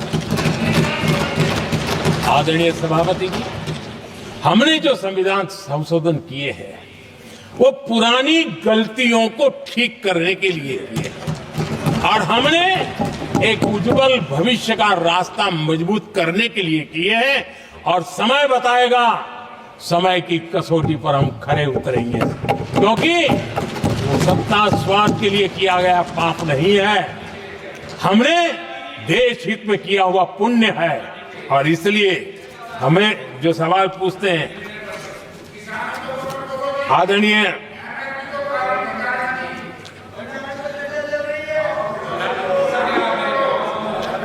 सभापति जी, यहां संविधान पर अनेक भाषण हुए, अनेक विषय उठाए गए, हर एक की अपनी मजबूरियां होगी, राजनीति कुछ न कुछ करने के लिए कुछ करते होंगे,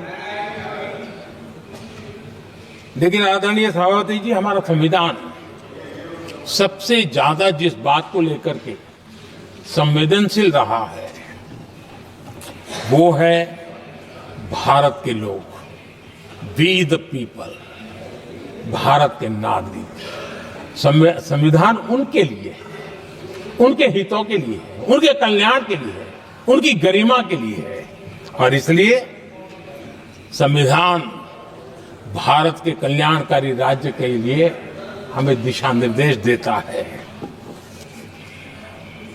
और कल्याणकारी राज्य का मतलब है जहां नागरिकों को भी गरिमा प्राप्त हो, उनको गरिमामय जीवन की गारंटी मिलनी चाहिए। हमारे कांग्रेस के साथियों को एक शब्द बहुत प्रिय है, मैं आज उस शब्द का उपयोग करना चाहता हूं। और उनका सबसे प्रिय शब्द जिसके बिना वो जी नहीं सकते, वो शब्द है जुमला।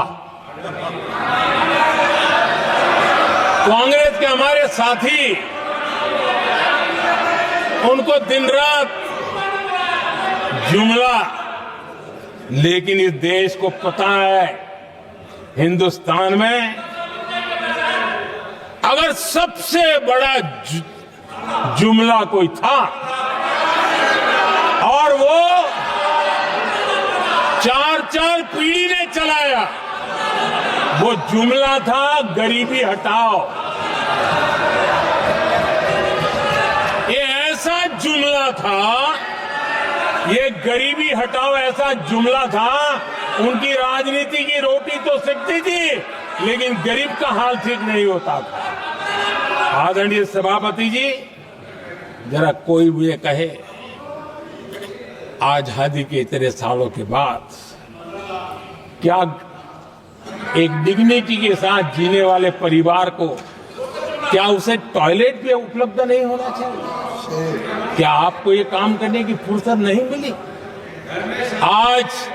आज देश में टॉयलेट बनाने के अभियान को, जो गरीबों के लिए एक सपना था, उसकी डिग्निटी के लिए हमने इस काम को हाथ में लिया और हमने जी जान से उसे जुटे रहे। उसका मजाक उड़ाया गया, मुझे मालूम है, लेकिन उसके बाद भी सामान्य नागरिक के जीवन का गरिमा, ये हमारे दिल और दिमाग में होने के कारण हम डिगे नहीं, हम अड़े रहे, हम आगे बढ़ते चले गए और तब जाकर के ये सपना साकार हुआ। माताएं बहनें खुले में सोच जा रही थी, या तो सूर्योदय के पहले या सूर्योदय के बाद, और आपको कभी पीड़ा नहीं हुई। और उसका कारण यह था कि आपने गरीबों को और गरीबी को टीवी में देखा है, अखबार की सुर्खियों में देखा है, आपको गरीब की जिंदगी का पता नहीं, वरना आप इसके साथ ऐसा जुल्म नहीं करते। आदरणीय सभापति जी, इस देश की 80% जनता पीने के शुद्ध पानी के लिए तरसती रही। क्या मेरा संविधान हमें रोकता था? क्या संविधान तो ये चाहता था कि सामान्य मानवीय की सुविधाओं को ध्यान दिया जाए। आदरणीय सभापति जी, ये काम भी हमने बड़े समर्पण भाव से आगे बढ़ाया है। आदरणीय सभापति जी, इस देश की करोड़ों माताएं चूल्हे में खाना पकाना और धुएं से आंखें लाल, कहते हैं कि सैकड़ों सिगरेट का धुआं खाना पकाते हैं तब धुआं शरीर में जाता है। उन माताओं बहनों की आंखें लाल होती थी, इतना नहीं, उनका शरीर स्वास्थ्य खत्म हो जाता था। उनको धुएं से मुक्ति का काम, और 2013 तक क्या चर्चा चलती थी, 9 सिलेंडर देंगे कि 6 सिलेंडर देंगे। इस देश ने देखते ही देखते हर घर तक गैस का सिलेंडर पहुंचा दिया, क्योंकि हमारे लिए हर नागरिक 70 साल के बाद जो बेसिक सुविधाएं हैं उसकी तरफ। आदरणीय सभापति जी, अगर हमारा गरीब परिवार दिन रात मेहनत करके गरीबी से बाहर निकलने के लिए कोशिश करता है, बच्चों को पढ़ाना चाहता है, लेकिन घर में एक बीमारी आ जाए तो उसका सारा प्लान बेकार हो जाता है, पूरा परिवार की सारी मेहनत पानी में चली जाती है।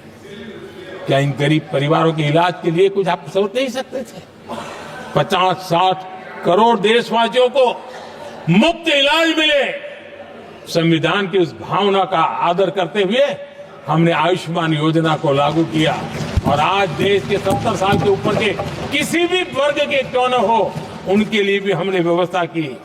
आदरणीय सभापति जी, जरूरतमंदों को राशन देने की बात और उसका भी मजाक उड़ाया जा रहा है।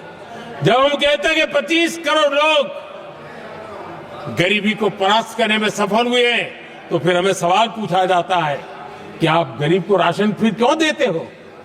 आदरणीय सभापति जी, जो गरीबी से निकल के आया है उसे पता होता है कि अस्पताल में भी एक पेशेंट स्वस्थ होने के बाद जब छुट्टी देते हैं ना, तो डॉक्टर भी कहता है कि आप घर जाइए, तबीयत ठीक है, ऑपरेशन अच्छा हुआ है, लेकिन महीने पर ये जरा संभालना, ये मत करना, क्योंकि पेशेंट दोबारा तकलीफ में ना आए, गरीब दोबारा गरीब न बने, इसलिए उसका हैंड होल्डिंग जरूरी है और इसलिए हम मुफ्त राशन दे रहे हैं। उसकी मजाक मत उड़ाओ, क्योंकि हमें गरीबी से जो बाहर निकला है उसको दोबारा गरीबी में जाने नहीं देना है, और जो अभी भी गरीबी में है उसे हमें गरीबी से बाहर लाना है।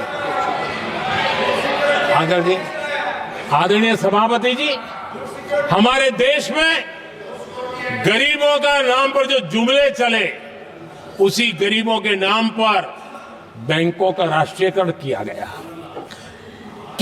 गरीबों के नाम पर।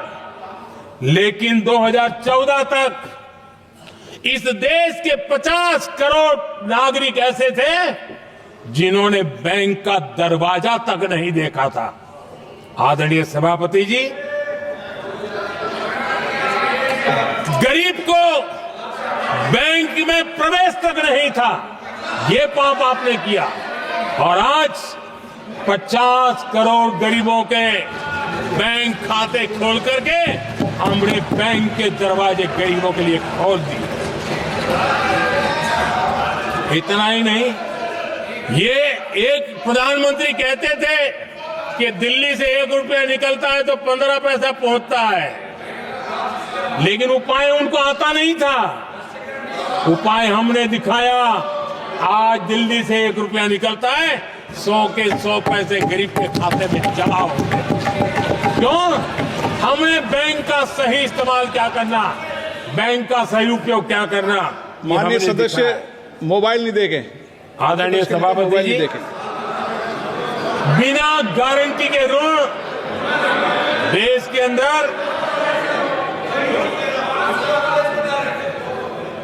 जिन लोगों को बैंक के दरवाजे तक जाने की इजाजत नहीं थी, आज स्थापित सरकार का संविधान के प्रति जो समर्पण है ना, आज बिना गारंटी वो बैंक से लोन ले सकता है। ये ताकत हमने गरीब को दी है। आदरणीय सभापति जी, गरीबी हटाओ का जुमला इसी के कारण जुमला बनकर के रह गया। गरीब को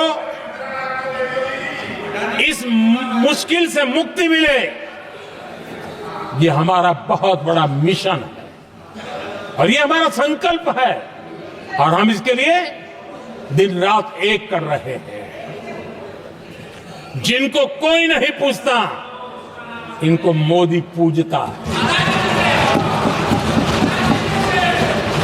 आदरणीय सभापति जी, दिव्यांगजन हर दिन संघर्ष करता हमारा दिव्यांगजन, अब जाकर के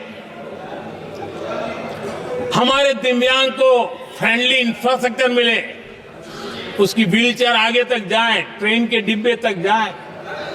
ये व्यवस्था दिव्यांगजन के लिए करने का हमारे दिल में तब आया क्योंकि समाज के दबले कुचले वंचित लोगों की चिंता करना हमारे मन में था, तब हुआ।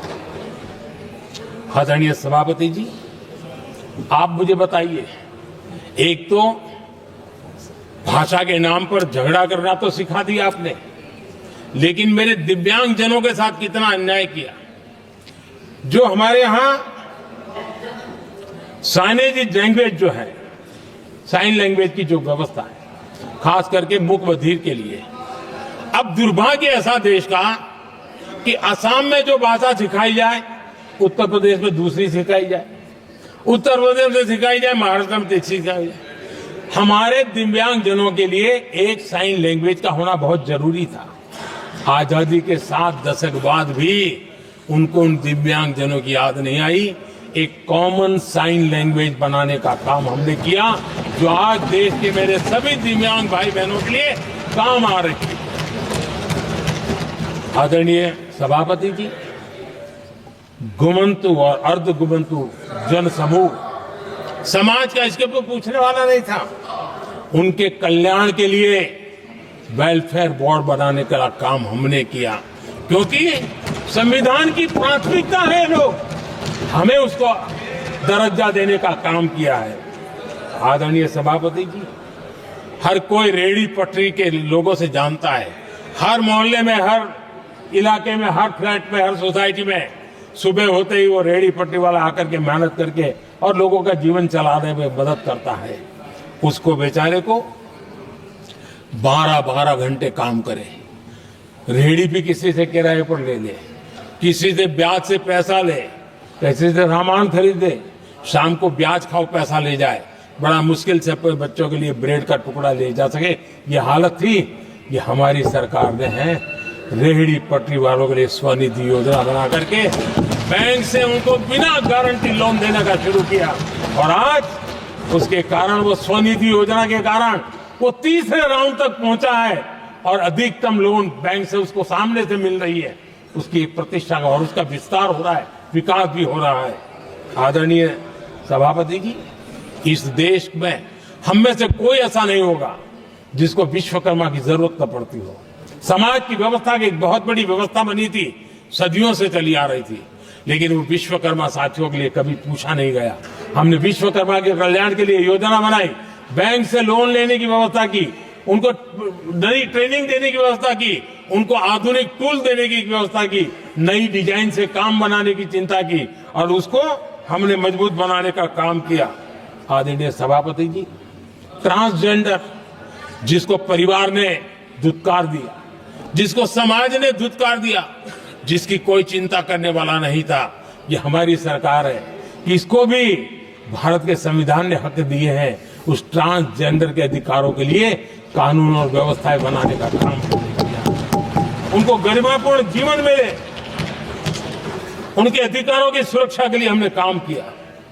आदरणीय सभापति जी, हमारे आदिवासी समाज इतनी सारी बातें करते, मुझे तो याद है मैं जब गुजरात का मुख्यमंत्री बना तो हमारे यहाँ उमरगांव से अंबाजी तक एक पूरा बेल्ट, गुजरात का पूर्वी हिस्सा पूरा आदिवासी बेल्ट, और एक कांग्रेस के मुख्यमंत्री आदिवासी रह चुके थे। इतने सालों के बाद भी उस पूरे इलाके में एक भी साइंस स्ट्रीम की स्कूल नहीं थी।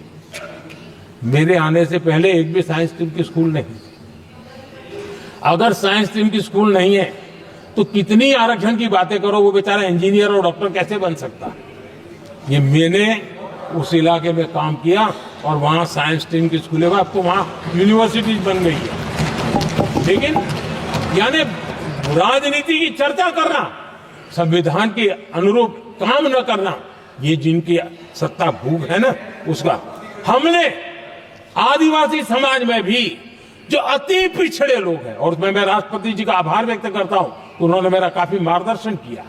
राष्ट्रपति महोदया ने मेरा मार्गदर्शन किया और उसमें से पीएम जनमन योजना बनी। हमारे देश में बिखरे बिखरे आदिवासी समाज के छोटे छोटे समूह जो आज भी उनको कोई सुविधा प्राप्त नहीं हुई थी। हमने ढूंढ ढूंढ करके, संख्या बहुत कम है, वोट की राजनीति में उनकी तरफ देखने वाला कोई नहीं था, लेकिन मोदी है जो आखिर को भी समझता है। और इसलिए हमने उनके लिए पीएम जनमन योजना के द्वारा उनके विकास की। आदरणीय सभापति जी, जैसे समाजों में उनके विकास संतुलित होना चाहिए, पिछड़े से पिछड़ा व्यक्ति को भी संविधान अवसर देता है, जिम्मेवारी भी सरकार को देता है, उसी प्रकार से कोई विभाग भी, कोई हमारा ज्योग्राफिकल इलाका भी वो पीछे नहीं रहना चाहिए। और हमारे देश में किया क्या, 60 साल के दरमियान 100 डिस्ट्रिक्ट आइडेंटिफाई करके कह दिया कि ये तो बैकवर्ड डिस्ट्रिक्ट है। और बैकवर्ड डिस्ट्रिक्ट का ऐसा लेवल लग गया कि किसी की ट्रांसफर होती थी तो वो कहता था पनिशमेंट पोस्टिंग, तो कोई जिम्मेवार अफसर जाता ही नहीं था। और उनकी तरह हमने पूरी स्थिति को बदल दिया। हमने एस्पिरेशनल डिस्ट्रिक्ट का एक कल्पना रखी और 40 पैरामीटर पर ऑनलाइन रेगुलर मॉनिटरिंग करते रहे। और आज एस्पिरेशनल डिस्ट्रिक्ट उस राज्य के अच्छे जिलों की बराबरी करने लग गए और कुछ तो नेशनल एवरेज की बराबरी करने लगे। भूभाग भी पीछे न रहे, कोई जिला अब इसको आगे ले गए करके हमने 500 ब्लॉक को एस्पिरेशनल ब्लॉक बना करके उनके डेवलप पर स्पेशल फोकस करने की दिशा में हम काम कर रहे हैं। आदरणीय सभापति जी, मैं हैरान हूं जो लोग बड़ी बड़ी कथाएं सुनाते हैं, क्या इस देश में आदिवासी समाज 1947 के बाद आया क्या राम और कृष्ण थे तब आदिवासी समाज था नहीं था? जो आदिवासी समाज को आदि पुरुष वीर पुरुष हम कहते हैं, लेकिन आजादी के कई दशकों के बाद भी इतना बड़ा आदिवासी समूह, उनके लिए अलग मंत्रालय नहीं बनाया गया। पहली बार अटल बिहारी वाजपेयी की सरकार आई और उन्होंने अलग आदिवासी मंत्रालय बनाया, अलग आदिवासी विकास और विस्तार के लिए बजट दिया। आदरणीय सभापति जी, हमारे माछीमार समाज, मछुआरा समाज, क्या अब ये भी आया है क्या उनकी नजर नहीं गई आपकी? इन मछुआरा समाज के कल्याण के लिए पहली बार हमारी सरकार ने आकर के अलग मंत्रालय बनाया फिशरीज का। उनके कल्याण के लिए अलग से हमने बजट दिया, समाज के इस तबके भी चिंता की। आदरणीय सभापति जी, मेरे देश का छोटा किसान, उसके जीवन में सहकारिता एक मुख्य अंग है।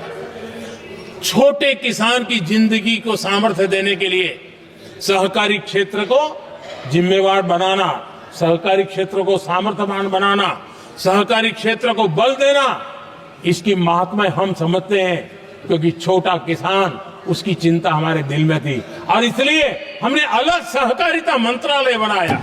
हमारी सोचने का तरीका क्या है? हमारे देश में नौजवान है, पूरा विश्व आज वर्कफोर्स के लिए तरस रहा है।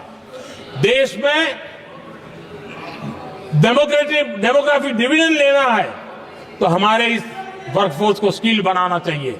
हमने अलग स्किल मंत्रालय बनाया ताकि दुनिया की आवश्यकता के अनुसार मेरा देश का नौजवान तैयार हो और विश्व के साथ वो अपने आगे बढ़े।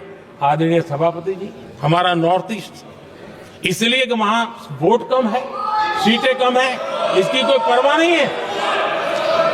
ये अटल जी की सरकार थी जिसने पहली बार नॉर्थ ईस्ट के कल्याण के लिए डोनियर मंत्रालय की व्यवस्था की और आज उसका परिणाम है कि नॉर्थ ईस्ट के विकास की नई चीजों को हम प्राप्त कर पाए। इसी के कारण रेल, रोड, पोर्ट, एयरपोर्ट ये बनने की दिशा में आगे बढ़ रहे हैं। आदरणीय सभापति जी, आज भी दुनिया के देशों में लैंड रिकॉर्ड के लेकर के समृद्ध देशों को भी कई संकट।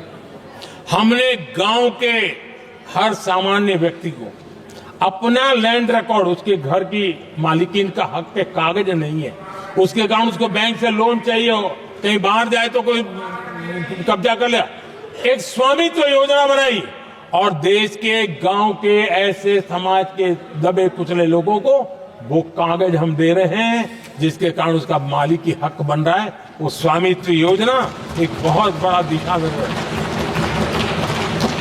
आदरणीय सभापति जी, इन सारे कामों के कारण पिछले 10 वर्ष में हमने जो प्रयास किया, हमने जिस प्रकार से गरीब को मजबूती देने का काम किया है, हमने जिस प्रकार से गरीब के अंदर एक नया आत्मविश्वास पैदा किया है और एक सही दिशा में चलने का परिणाम है कि आज इतने कम समय में मेरे देश के 25 करोड़ मेरे गरीब साथी गरीबी को परास्त करने में सफल हुए और हमें इस बात का गर्व है। और मैं संविधान निर्माताओं के सामने सर झुका करके कहता हूं, जो संविधान हमें दिशा दे रहा है उसके तहत मैं ये काम कर रहा हूं। और मैंने आदरणीय सभापति जी, जब हम सबका साथ सबका विकास की बात करते हैं, वो नारा नहीं है, वो हमारे आर्टिकल ऑफ फेथ है। और इसलिए हमने सरकार की योजनाएं भी बिना भेदभाव को चलाने की दिशा में काम किया है। और संविधान हमें भेदभाव की अनुमति नहीं देता है। और इसलिए हमने आगे चल करके कहा है सैचुरेशन, जिसके लिए जो योजना बनी है उसका लाभ उन लाभार्थी को 100% लाभार्थी को मिलना चाहिए। ये सैचुरेशन अगर सच्चा सेकुलरिज्म को है ना, तो ये सैचुरेशन में है। सच्चा सामाजिक न्याय अगर किसी में है तो ये सैचुरेशन 100%, 100% उसको बेनिफिट जिसका हक है मिलना चाहिए, बिना भेदभाव के लिए मिलना चाहिए। तो ये भाव लेकर के हम सच्चे सेकुलरिज्म को और सच्चे सामाजिक न्याय को लेकर के जी रहे हैं। आदरणीय सभापति जी, समाधान की हमारे एक और स्पिरिट भी है और हमारे देश को दिशा देने का माध्यम, देश को का चालक बल के रूप में राजनीति केंद्र में रहती है। आने वाले दशकों में हमारा लोकतंत्र, हमारी राजनीति की दिशा क्या होनी चाहिए, आज हमें मंथन करना चाहिए। आदरणीय सभापति जी, कुछ दलों की राजनीतिक स्वार्थ और सत्ता का भाव, मैं जरा उनसे पूछना चाहता हूं, क्या वे कभी अपने आप को, और मैं सभी दलों के लिए कह रहा हूं, उधर और इधर ये मेरा विषय नहीं है, ये मेरे मन के विचार है जो मैं इस सदन के सामने रखना चाहता हूं। कि इस देश में योग्य नेतृत्व को अवसर मिलना चाहिए नहीं? जिनके परिवार में कोई राजनीति में नहीं है, क्या उनके लिए दरवाजे बंद हो जाएंगे? क्या देश को, लोकतंत्र के स्पिरिट को परिवारवाद ने गहरा नुकसान किया है कि नहीं किया है? क्या परिवारवाद से भारत के लोकतंत्र की मुक्ति का अभियान चलाना ये संविधान के तहत हमारी जिम्मेवारी है कि नहीं है? और इसलिए समानता के सिद्धांत की बात कहे, अवसर की बात कहे, हिंदुस्तान के हर किसी को, और जो परिवारवादी राजनीति है उनकी धुरी ही परिवार होता है, सब कुछ परिवार के लिए। देश को, देश के नौजवानों को आकर्षित करने के लिए, लोकतंत्र को मजबूत बनाने के लिए और देश के युवाओं को आगे आने के लिए हम सभी राजनीतिक दलों ने प्रयास करना चाहिए। सभी राजनीतिक दलों ने, जिनकी पार्श्वभूमि में राजनीतिक परिवार नहीं है, ऐसे फ्रेश ब्लड को लाने के लिए प्रयास करना, ये मैं मानता हूं कि देश की लोकतंत्र की, और इसीलिए मैंने लाल किले से कहा है कि मेरा एक विषय लेके मैं लगातार बोल रहा हूं, बोलता रहूंगा। 1 लाख ऐसे नौजवानों को देश की राजनीति में लाना है जिनका कोई परिवार का बैकग्राउंड राजनीतिक परिवार का नहीं है। और इसलिए देश को एक फ्रेश एयर की जरूरत है, देश को नई ऊर्जा की जरूरत है, देश को नए संकल्प और सपने लेकर के आने वाले युवकों की जरूरत है। और भारत के संविधान के जब 75 वर्ष मना रहे हैं तो हम दिशा में आगे बढ़े। आदरणीय सभापति जी, मुझे याद है मैंने एक बार लाल किले से संविधान में हमारे कर्तव्य को लेकर के उल्लेख किया था, और मैं हैरान हूं कि जिनको संविधान का समझ नहीं आता है वो कर्तव्य की भी मजाक उड़ाने लग गए।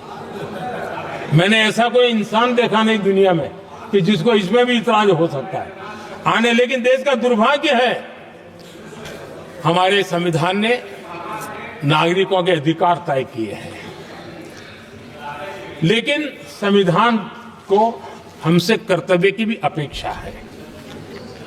और हमारी सभ्यता का सार है धर्म, ड्यूटी, कर्तव्य, ये हमारी सभ्यता का सार है। और महात्मा गांधी जी ने कहा था महात्मा जी का कोट है, उन्होंने कहा था, मैंने ये अपनी अशिक्षित लेकिन विद्वान मां से सीखा है कि हम अपने कर्तव्यों को जितना अच्छे से निभाते हैं उसी से अधिकार निकल करके आता है। ये महात्मा जी ने कहा था।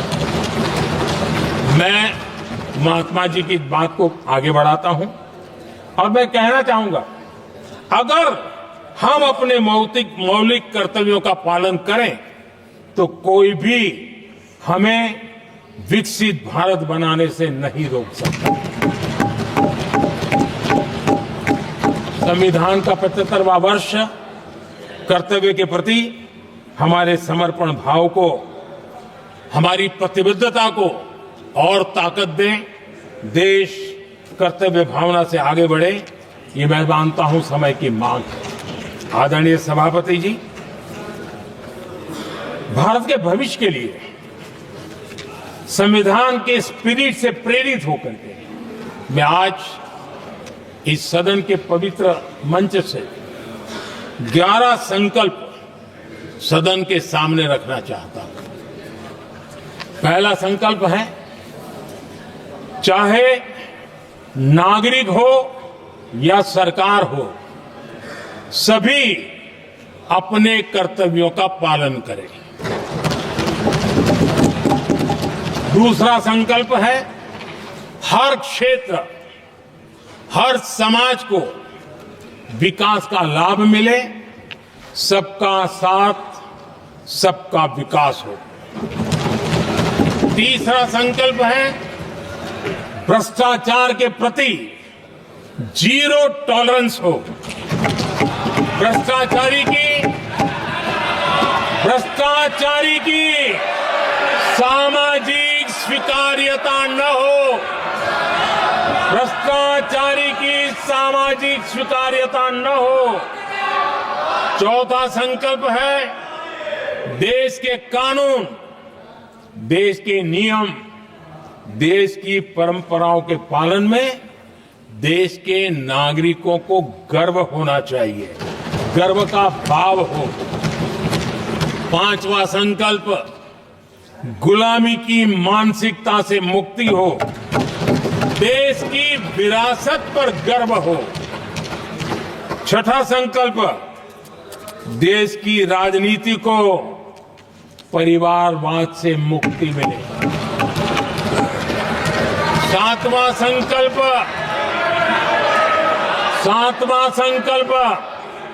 संविधान का सम्मान हो। राजनीतिक स्वार्थ के लिए संविधान को हथियार न बनाया जाए। आठवां संकल्प, संविधान की भावना के प्रति समर्पण रखते हुए जिनको आरक्षण मिल रहा है वो न छीना जाए और धर्म के आधार पर आरक्षण की हर कोशिश पर रोक लगे। नौवां संकल्प, विमेन लेड डेवलपमेंट में भारत दुनिया के लिए मिसाल बने। 10वां संकल्प, राज्य के विकास से राष्ट्र का विकास, ये हमारा विकास का मंत्र हो। 11वां संकल्प, एक भारत श्रेष्ठ भारत का ध्येय सर्वोपरि हो।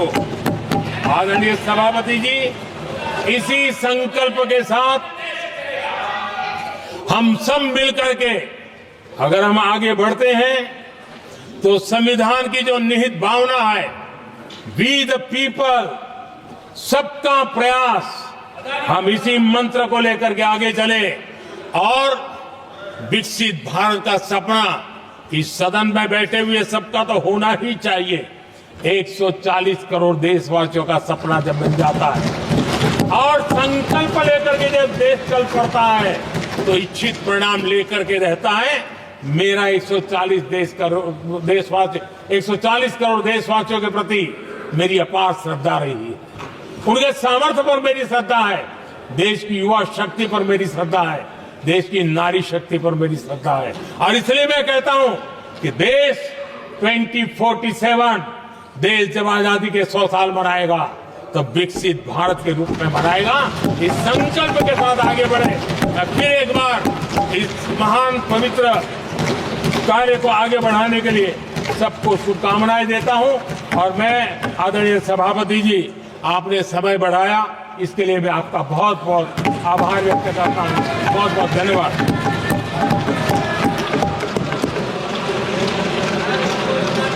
सभा की कार्रवाई सोमवार दिनांक 16 दिसंबर 2024 प्राप्त 11 बजे तक के लिए स्थगित की जाती है।